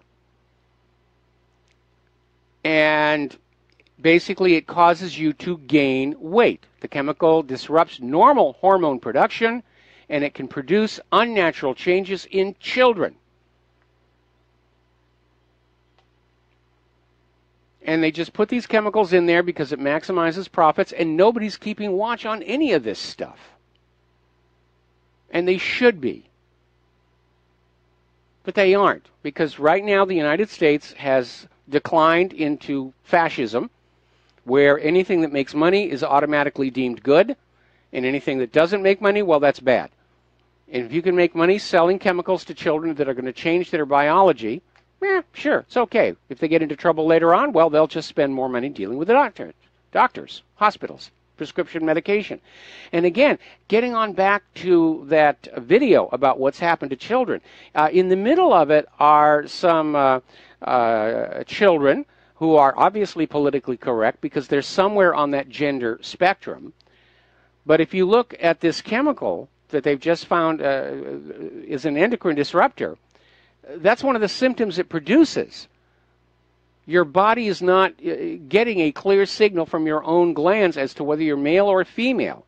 And so now we have to go back and look at how much of this transgenderism or gender confusion or gender identity problems are chemically induced by these food additives.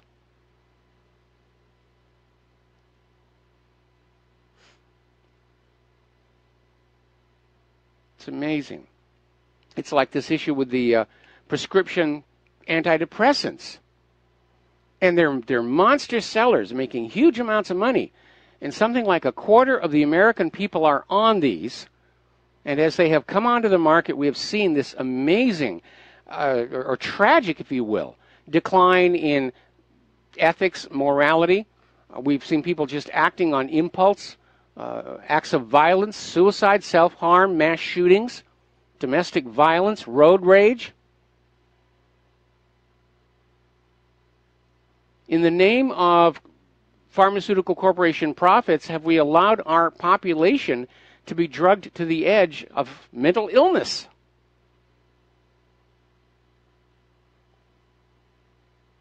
It's amazing here. All right, well, let's see. The phone lines are open, 800-313-9443, and got time to call on in here. Meanwhile, apparently Soros is funding a website that is actually openly talking about the assassination of Donald Trump as a fundraising tool for Senator Chapel Nadal. I'm very alarmed at all of this open talk about assassination. It's like they're trying to get us used to the idea that it's going to happen sooner or later, and so when it does happen, don't be upset. I don't know about you, but as disappointed as I am in Donald Trump, if he gets assassinated, I think I'm going to be very, very, very, very upset about it. I'm not used to the idea. I never will be. It's not how civilized people in civilized nations behave. All right, we're going to grab a phone call here. Sherry in Texas, aloha. Welcome to the show. What's on your mind?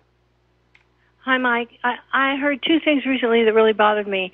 Two mental health related reports. One's about Google, and this was on the news this morning on the NBC News at noon.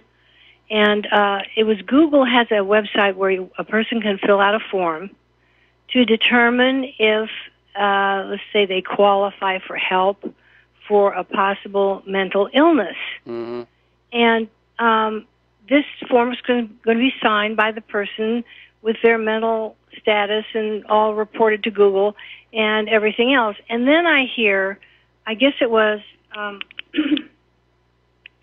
yesterday, the guy that there was a manhunt for the guy who killed the woman during the violent clash. Yes. Yes.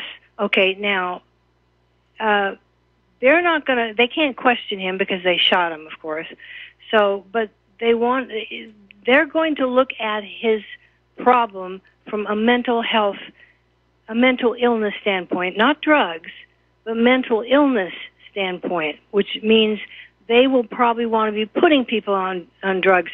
So when I put these two things together, Google's report where we want to help you, fill out your information if you think you have a mental illness and let us know what's going on with you so we can help you. You know, now you put these two things together and you have the possibility, and I don't know if they've tried this before, to force drugs on people if there's a law passed to do so.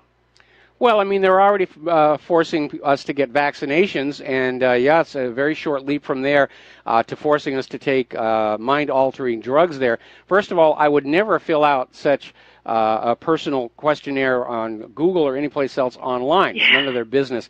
Second of all, you need to understand there was an article that came out where one of the so-called health websites, and I forget which one it was, were running a survey as to whether you were depressed and needed to seek antidepressants, and it came on out that this website had accepted a huge payment to put this survey on the website, and no matter how you answered on the survey, it would always come up and say, yes, you are clinically depressed, you need to see your practitioner. It was just a tool to sell more of these medications.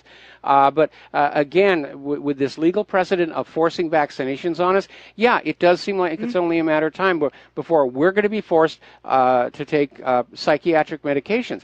And the big question out there is, looking at how some people react to antidepressants, is in fact much of the so-called mental illness that we're looking at really being cured by the medications or caused by it? Because going back to my one incident, at the time that my doctor said, here, try this, I wasn't having any kind of mental illness issues. I was a little depressed because my marriage was breaking up, and that was it. And then she puts me on these medications, and I have this horrible adverse reaction that just scared the heck out of me. And we know these are very dangerous medications. But they make money, and they're completely out of control. And yes, at some point when the pharmaceutical industry doesn't feel they're making enough money selling medications to perfectly healthy people, they will make it mandatory, just like the vaccines. Yeah, I think they're probably hurting, too, because there's supplements are so effective and people are doing so well on the supplements that don't have the adverse effects. Yes. That they're probably hurting. And then you have this form where the person's actually signing their name. Now, I think, like you say, we have very smart listeners, and we know we can see this right away, that you're not going to sign your name on something that says you might be, mentally ill. Yeah, absolutely. Sherry, stay on the line. Sherry, stay on the line. I'm going to put you on hold. Take a break from commercials. We'll be right back. Aloha, America. Welcome back to the show. We're talking with Sherry in Texas, and we're talking about where we are losing control over what goes in our bodies. We're being told that we're not allowed to know what's in the food we buy at the supermarket. We know that there are chemicals in that food that work against our best health interests, that stimulate our appetite, make us eat more so the food companies can make more money off of us. Chemicals that are apparently unintentionally disrupting the endocrine system, which basically controls your biology. And you have to wonder how many of the adverse things like gender confusion are in fact being caused by these chemicals, which are allowed to be in the food because, hey, it makes money. Yeah, and we're going to continue to learn about this, but, it just shows you what you put on paper has legal ramifications. It's always been that way. And you're giving someone permission to help you. That sets a legal precedent. And, you have given them the permission to dispense drugs to you now, especially if there's a law that says that they can, your name's going to be on it, We can express our grievances over the phone like we're doing now, and that's safe because this is okay, But when you put something on a piece of paper, I hope most people, I think our audience knows, you're giving them permission, and if there's a law passed, they're all going to have that piece of paper that says it's okay for you to come in and intervene if you think I might be the cause of something that happened in my neighborhood or whatever it is. You never know. Well, like I said, I would never fill out something like that online anyway. And at this day and age, obviously there is no such thing as privacy on the Internet. If there's a way to make a fast buck off of your data, off of your picture, off of the camcorder on your laptop, there's going to be somebody out there doing it. And we know the government itself is one of the biggest cyber criminals out there. We know that from the Seattle APEC, where government agents were breaking into conference attendees' computers and stealing business secrets. Has nothing to do with law enforcement or counterterrorism. Had everything to do with making money for Bill Clinton's cronies. Yeah, and I was talking to a friend of mine that was, staunchly against Trump today, and boy, it's a different story now. It's just a different story. So we're moving forward slowly but surely. Okay. That covers it. All right. Well, thanks an awful lot for the phone call, Sherry. Thank you. We're going to let you go, and before we take the next phone call, there is a new malware out there, and you need to be aware of it. In fact, I think Claire just dodged it in the other room. There is a virus, cross-platform virus, spreading through Facebook Messenger, and basically you get a message sent to you with a video link, and if you click on it, you will get this cross-platform virus downloaded to your machine here. This has been spotted by the people at Kaspersky Labs. And once again, we have to turn to Russia for protection of our computer systems. But it really is a shame, because I remember when the computers first started up and I had my VIC-20 and Amiga and everything, and we could all look forward and see that amazing potential. And now all of a sudden we're looking around and realizing that the computers and the internet have been turned into a giant jungle full of predators, and we're the prey animals. And the government doesn't want to do anything about it. Corporations don't want to do anything about it except to sell us more computer security software, which very often actually makes your system more vulnerable. And behind it all, we've allowed the technology to become too decadent to manage. That's a big part of the problem as well. Okay, now then, let's see. We don't have enough time before the commercial for the next phone call. So, interesting little article that we got out of NASA. Martian snowstorms could pose potential danger to future explorers.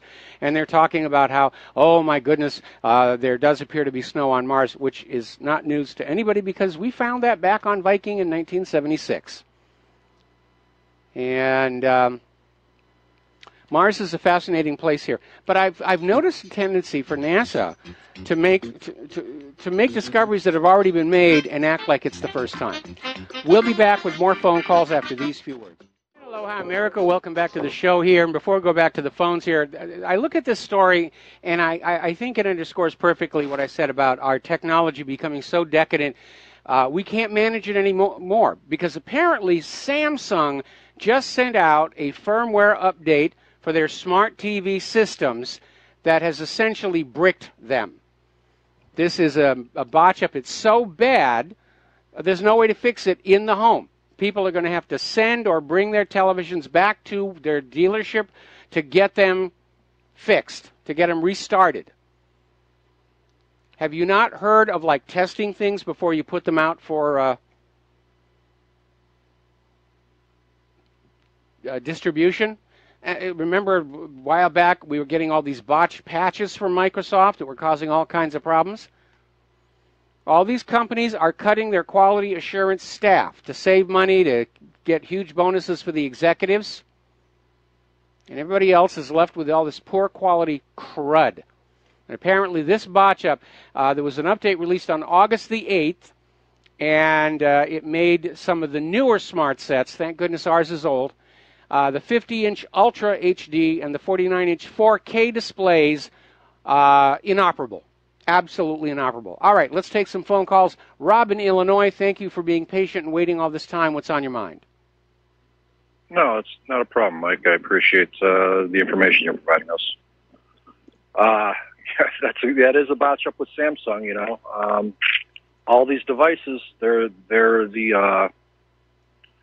to be the end of us. You know, all these devices, every piece of technology, your phone, your Amazon, your Siri, your smart meters, you know, for your electric, and then they do one for water now. They're all collecting our information. Your Facebook, your Google, your Twitter, they're just data mining everything we do.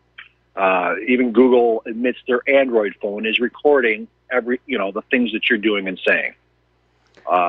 They just reported that your smart meters are, because they're picking up all these signals, they're actually recording your data like that's being transferred in your home. So if you're on your website, they're transferring that data to your smart meter and they're transferring that out. So they're collecting data every which way but loose. Well, my concern, they're collecting so much data, they're never going to be able to make heads or tails of any of it. My concern here is that we're being made to be dependent on these devices, and then they're unreliable. And we've heard all these horror stories of people who have these smartphones or tablets or whatever, and they're integral to their business. And all of a sudden they'll fail. There'll be a botched software update, and all of a sudden they're absolutely shut down. And because of the indemnification of the computer industry from any civil liabilities from harm caused by their products, they just sit there and they shrug their shoulders. And meanwhile, small businesses that have become dependent on their computerized systems are being driven out of business. I mean, I have still never been able to install my legitimate license of 3D Studio Max on this Windows 7 machine. It simply refuses to do that.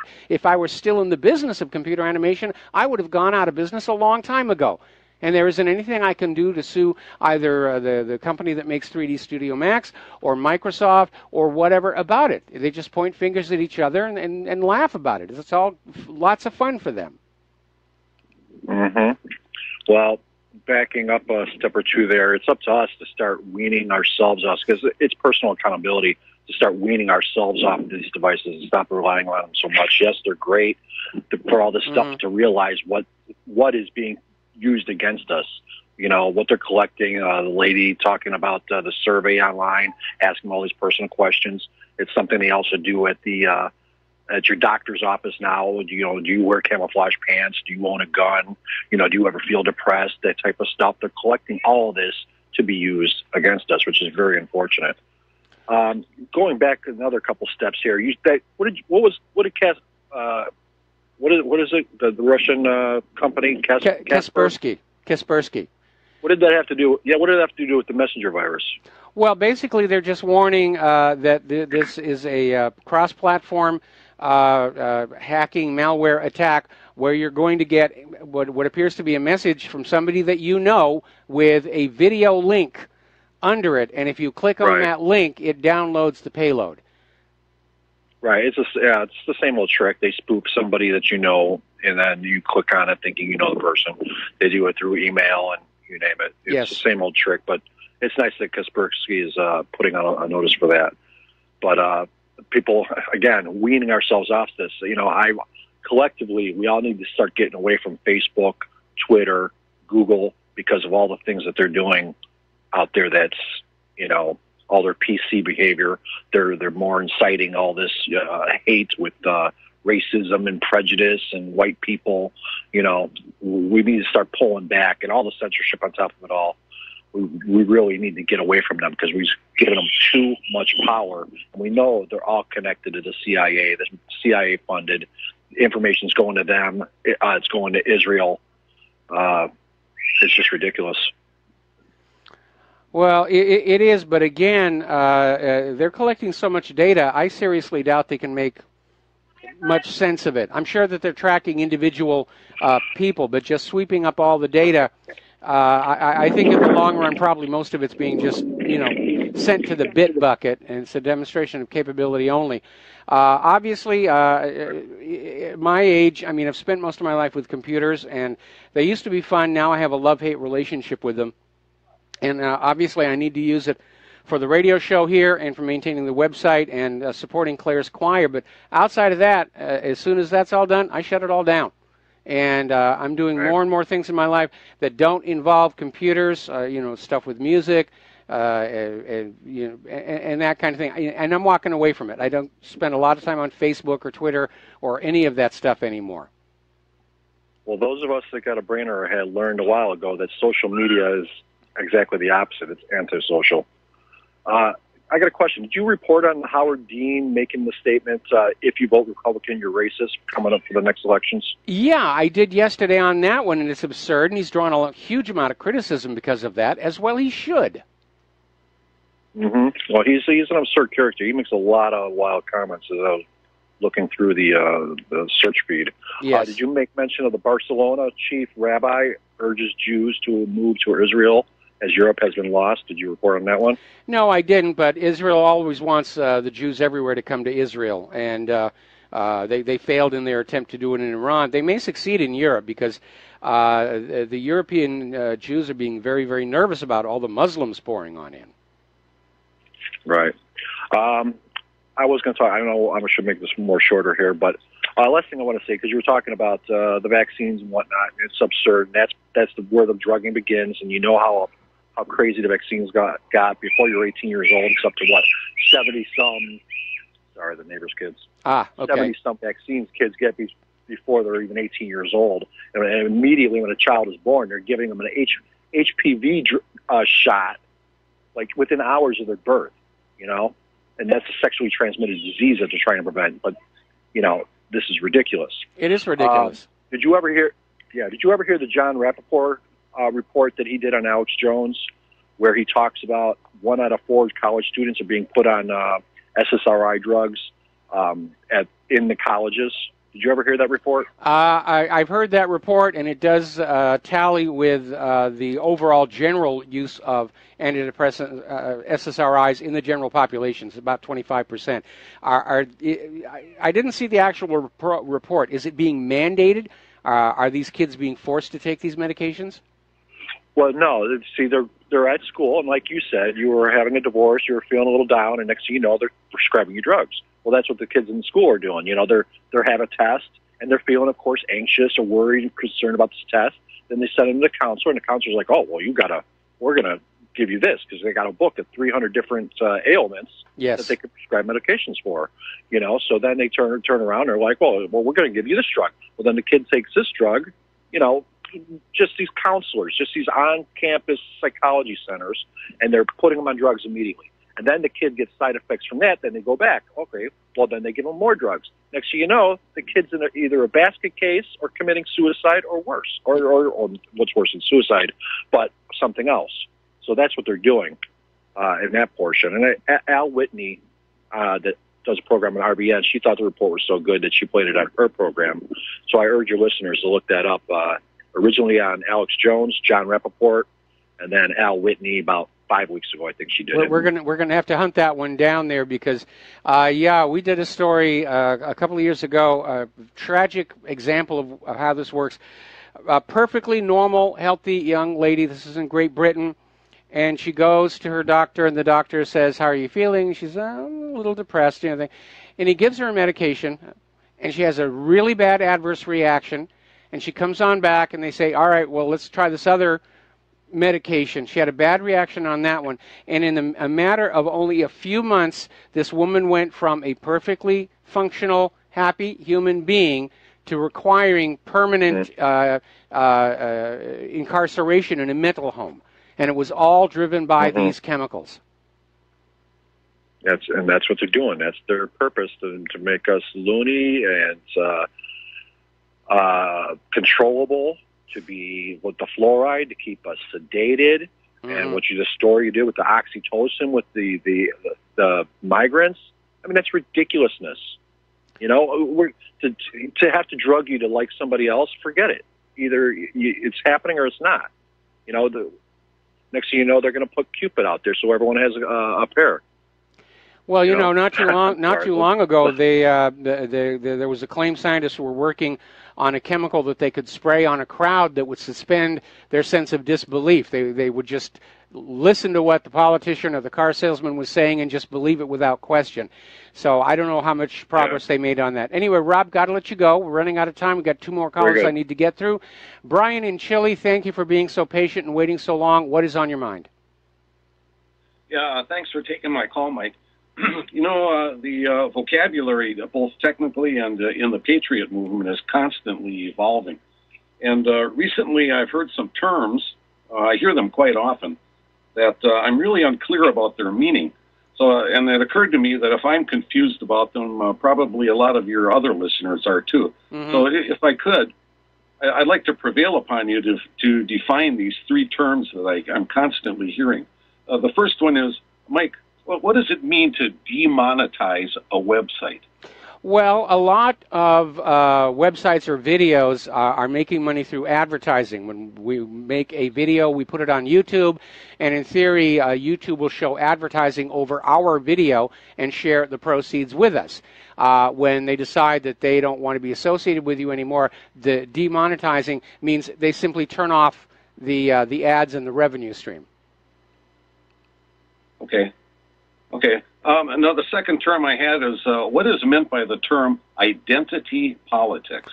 Identity politics is where you're basically playing on a person's sense of identity in the context of them being victimized by other groups with different identities, men against women, black against white, rich against poor, so forth and so on.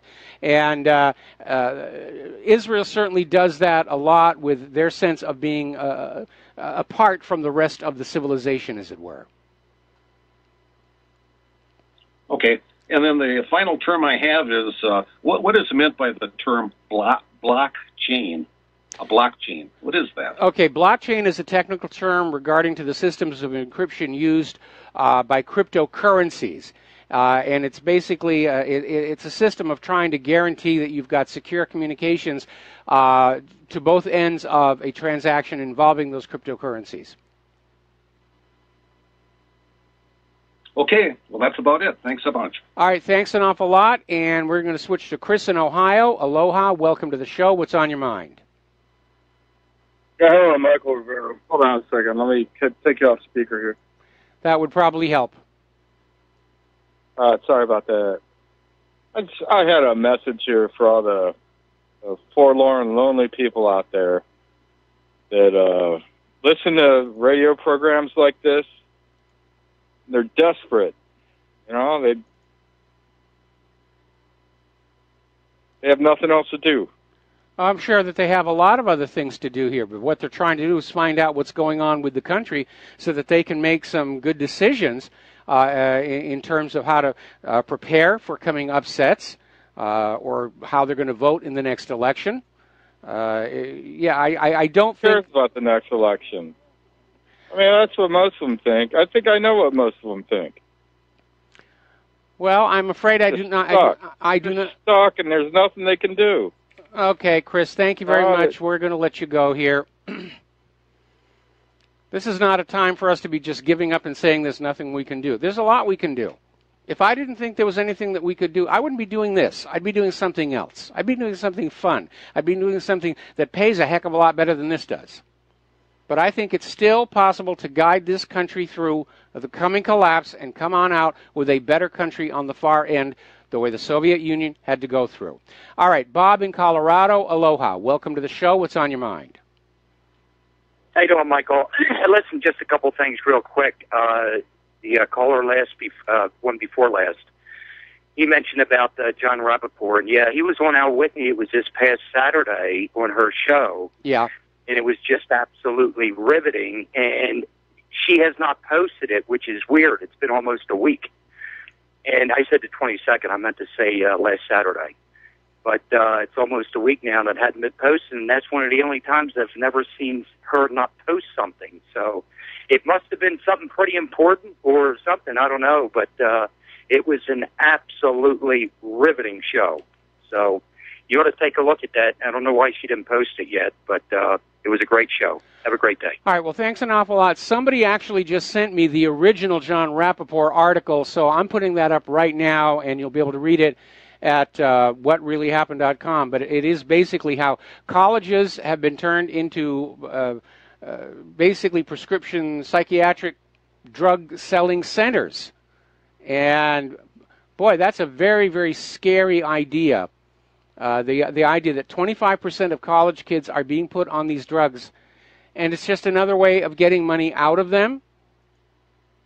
And again, these drugs are very, very dangerous. There have been so many case studies where people are put on these medication and they have a bad reaction to it. They commit suicide, they commit a mass murder, they cause damage, they get in a car wreck. These medications, and what's really ironic and tragic is the actual mechanism by which the SSRIs are supposed to work has been shown that it doesn't actually really work. It's just another zombie drug. Put you on the drug, you feel funny, you feel pleasant, you think you're okay, and you're not. All right, we got to take a break for commercials. Back with the last segment of our program after these few words. Aloha, America. Welcome back to our show, last segment of our program today. And I'm looking at this John Rappaport article, and he's making some really, really good points.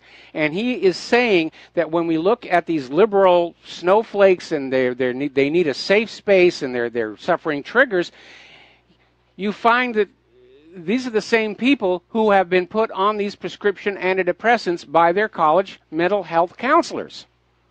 25% of the kids in college are now on these medications. Isn't it any wonder they're starting to act flipped out and weird? They're victims of drug assault, for lack of a better word. And many of these drugs do produce an exaggerated and distorted sensitivity to your environment. Every little thing will set you off. So when we're seeing these liberal snowflakes out there saying, I'm offended, I'm this, I'm that, you're seeing a pharmacological reaction. All right, down in Texas, a federal judge, once again, Judge Ramos, has ruled against actions to implement voter ID laws in the state of Texas. Judge Ramos decreed the court has found that the SB 5 Declaration of Reasonable Impediment process does not fully relieve minorities of the burden of discriminatory features of the law. Basically, this is a farce. It ensures illegal voting will continue to take place all across the country. Look at the numbers Judicial Watch came up with. Huge numbers of votes that can't be explained by the legal voters in this country. Far more votes than people actually legally eligible to vote. I mean, in every single state, you need to show a photo ID to buy alcohol, to buy cigarettes, to open a bank account, to apply for food stamps, to apply for welfare, to apply for Medicaid, Social Security, to drive by or rent a car, apply for a mortgage, a lot of places just to rent. And yet, we're continually being told by the Democrats that forcing somebody to show a photo ID to vote is discriminatory. Why? These minorities are able to get the photo ID for the alcohol and the tobacco and the food stamps and the welfare and everything. This is just the Democrats trying desperately to maintain their little vote fraud mechanism. And it's pretty pathetic. It really is. And I know that Donald Trump set up that committee for election integrity. They'd better start doing something. They'd better start doing it before the midterms next year, or the Democrats will take the Congress. And after that, they will go after Donald Trump and his agenda.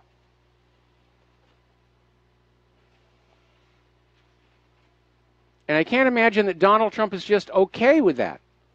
Knowing that the election fraud is going to continue next year, and certainly in 2020, when he's running again for the White House, he can't be so naive as to believe that he's going to be able to beat the election fraud twice in a row, especially having turned on his own base with the wars in Afghanistan. We have to get back honest, accountable elections in this country, or it is truly lost. All right, there's the music. Please stay tuned for John Stadmiller's program. He's got a lot of interesting things to share with you. We'll be back here tomorrow on the Republic Broadcasting Network. Until then, aloha, America.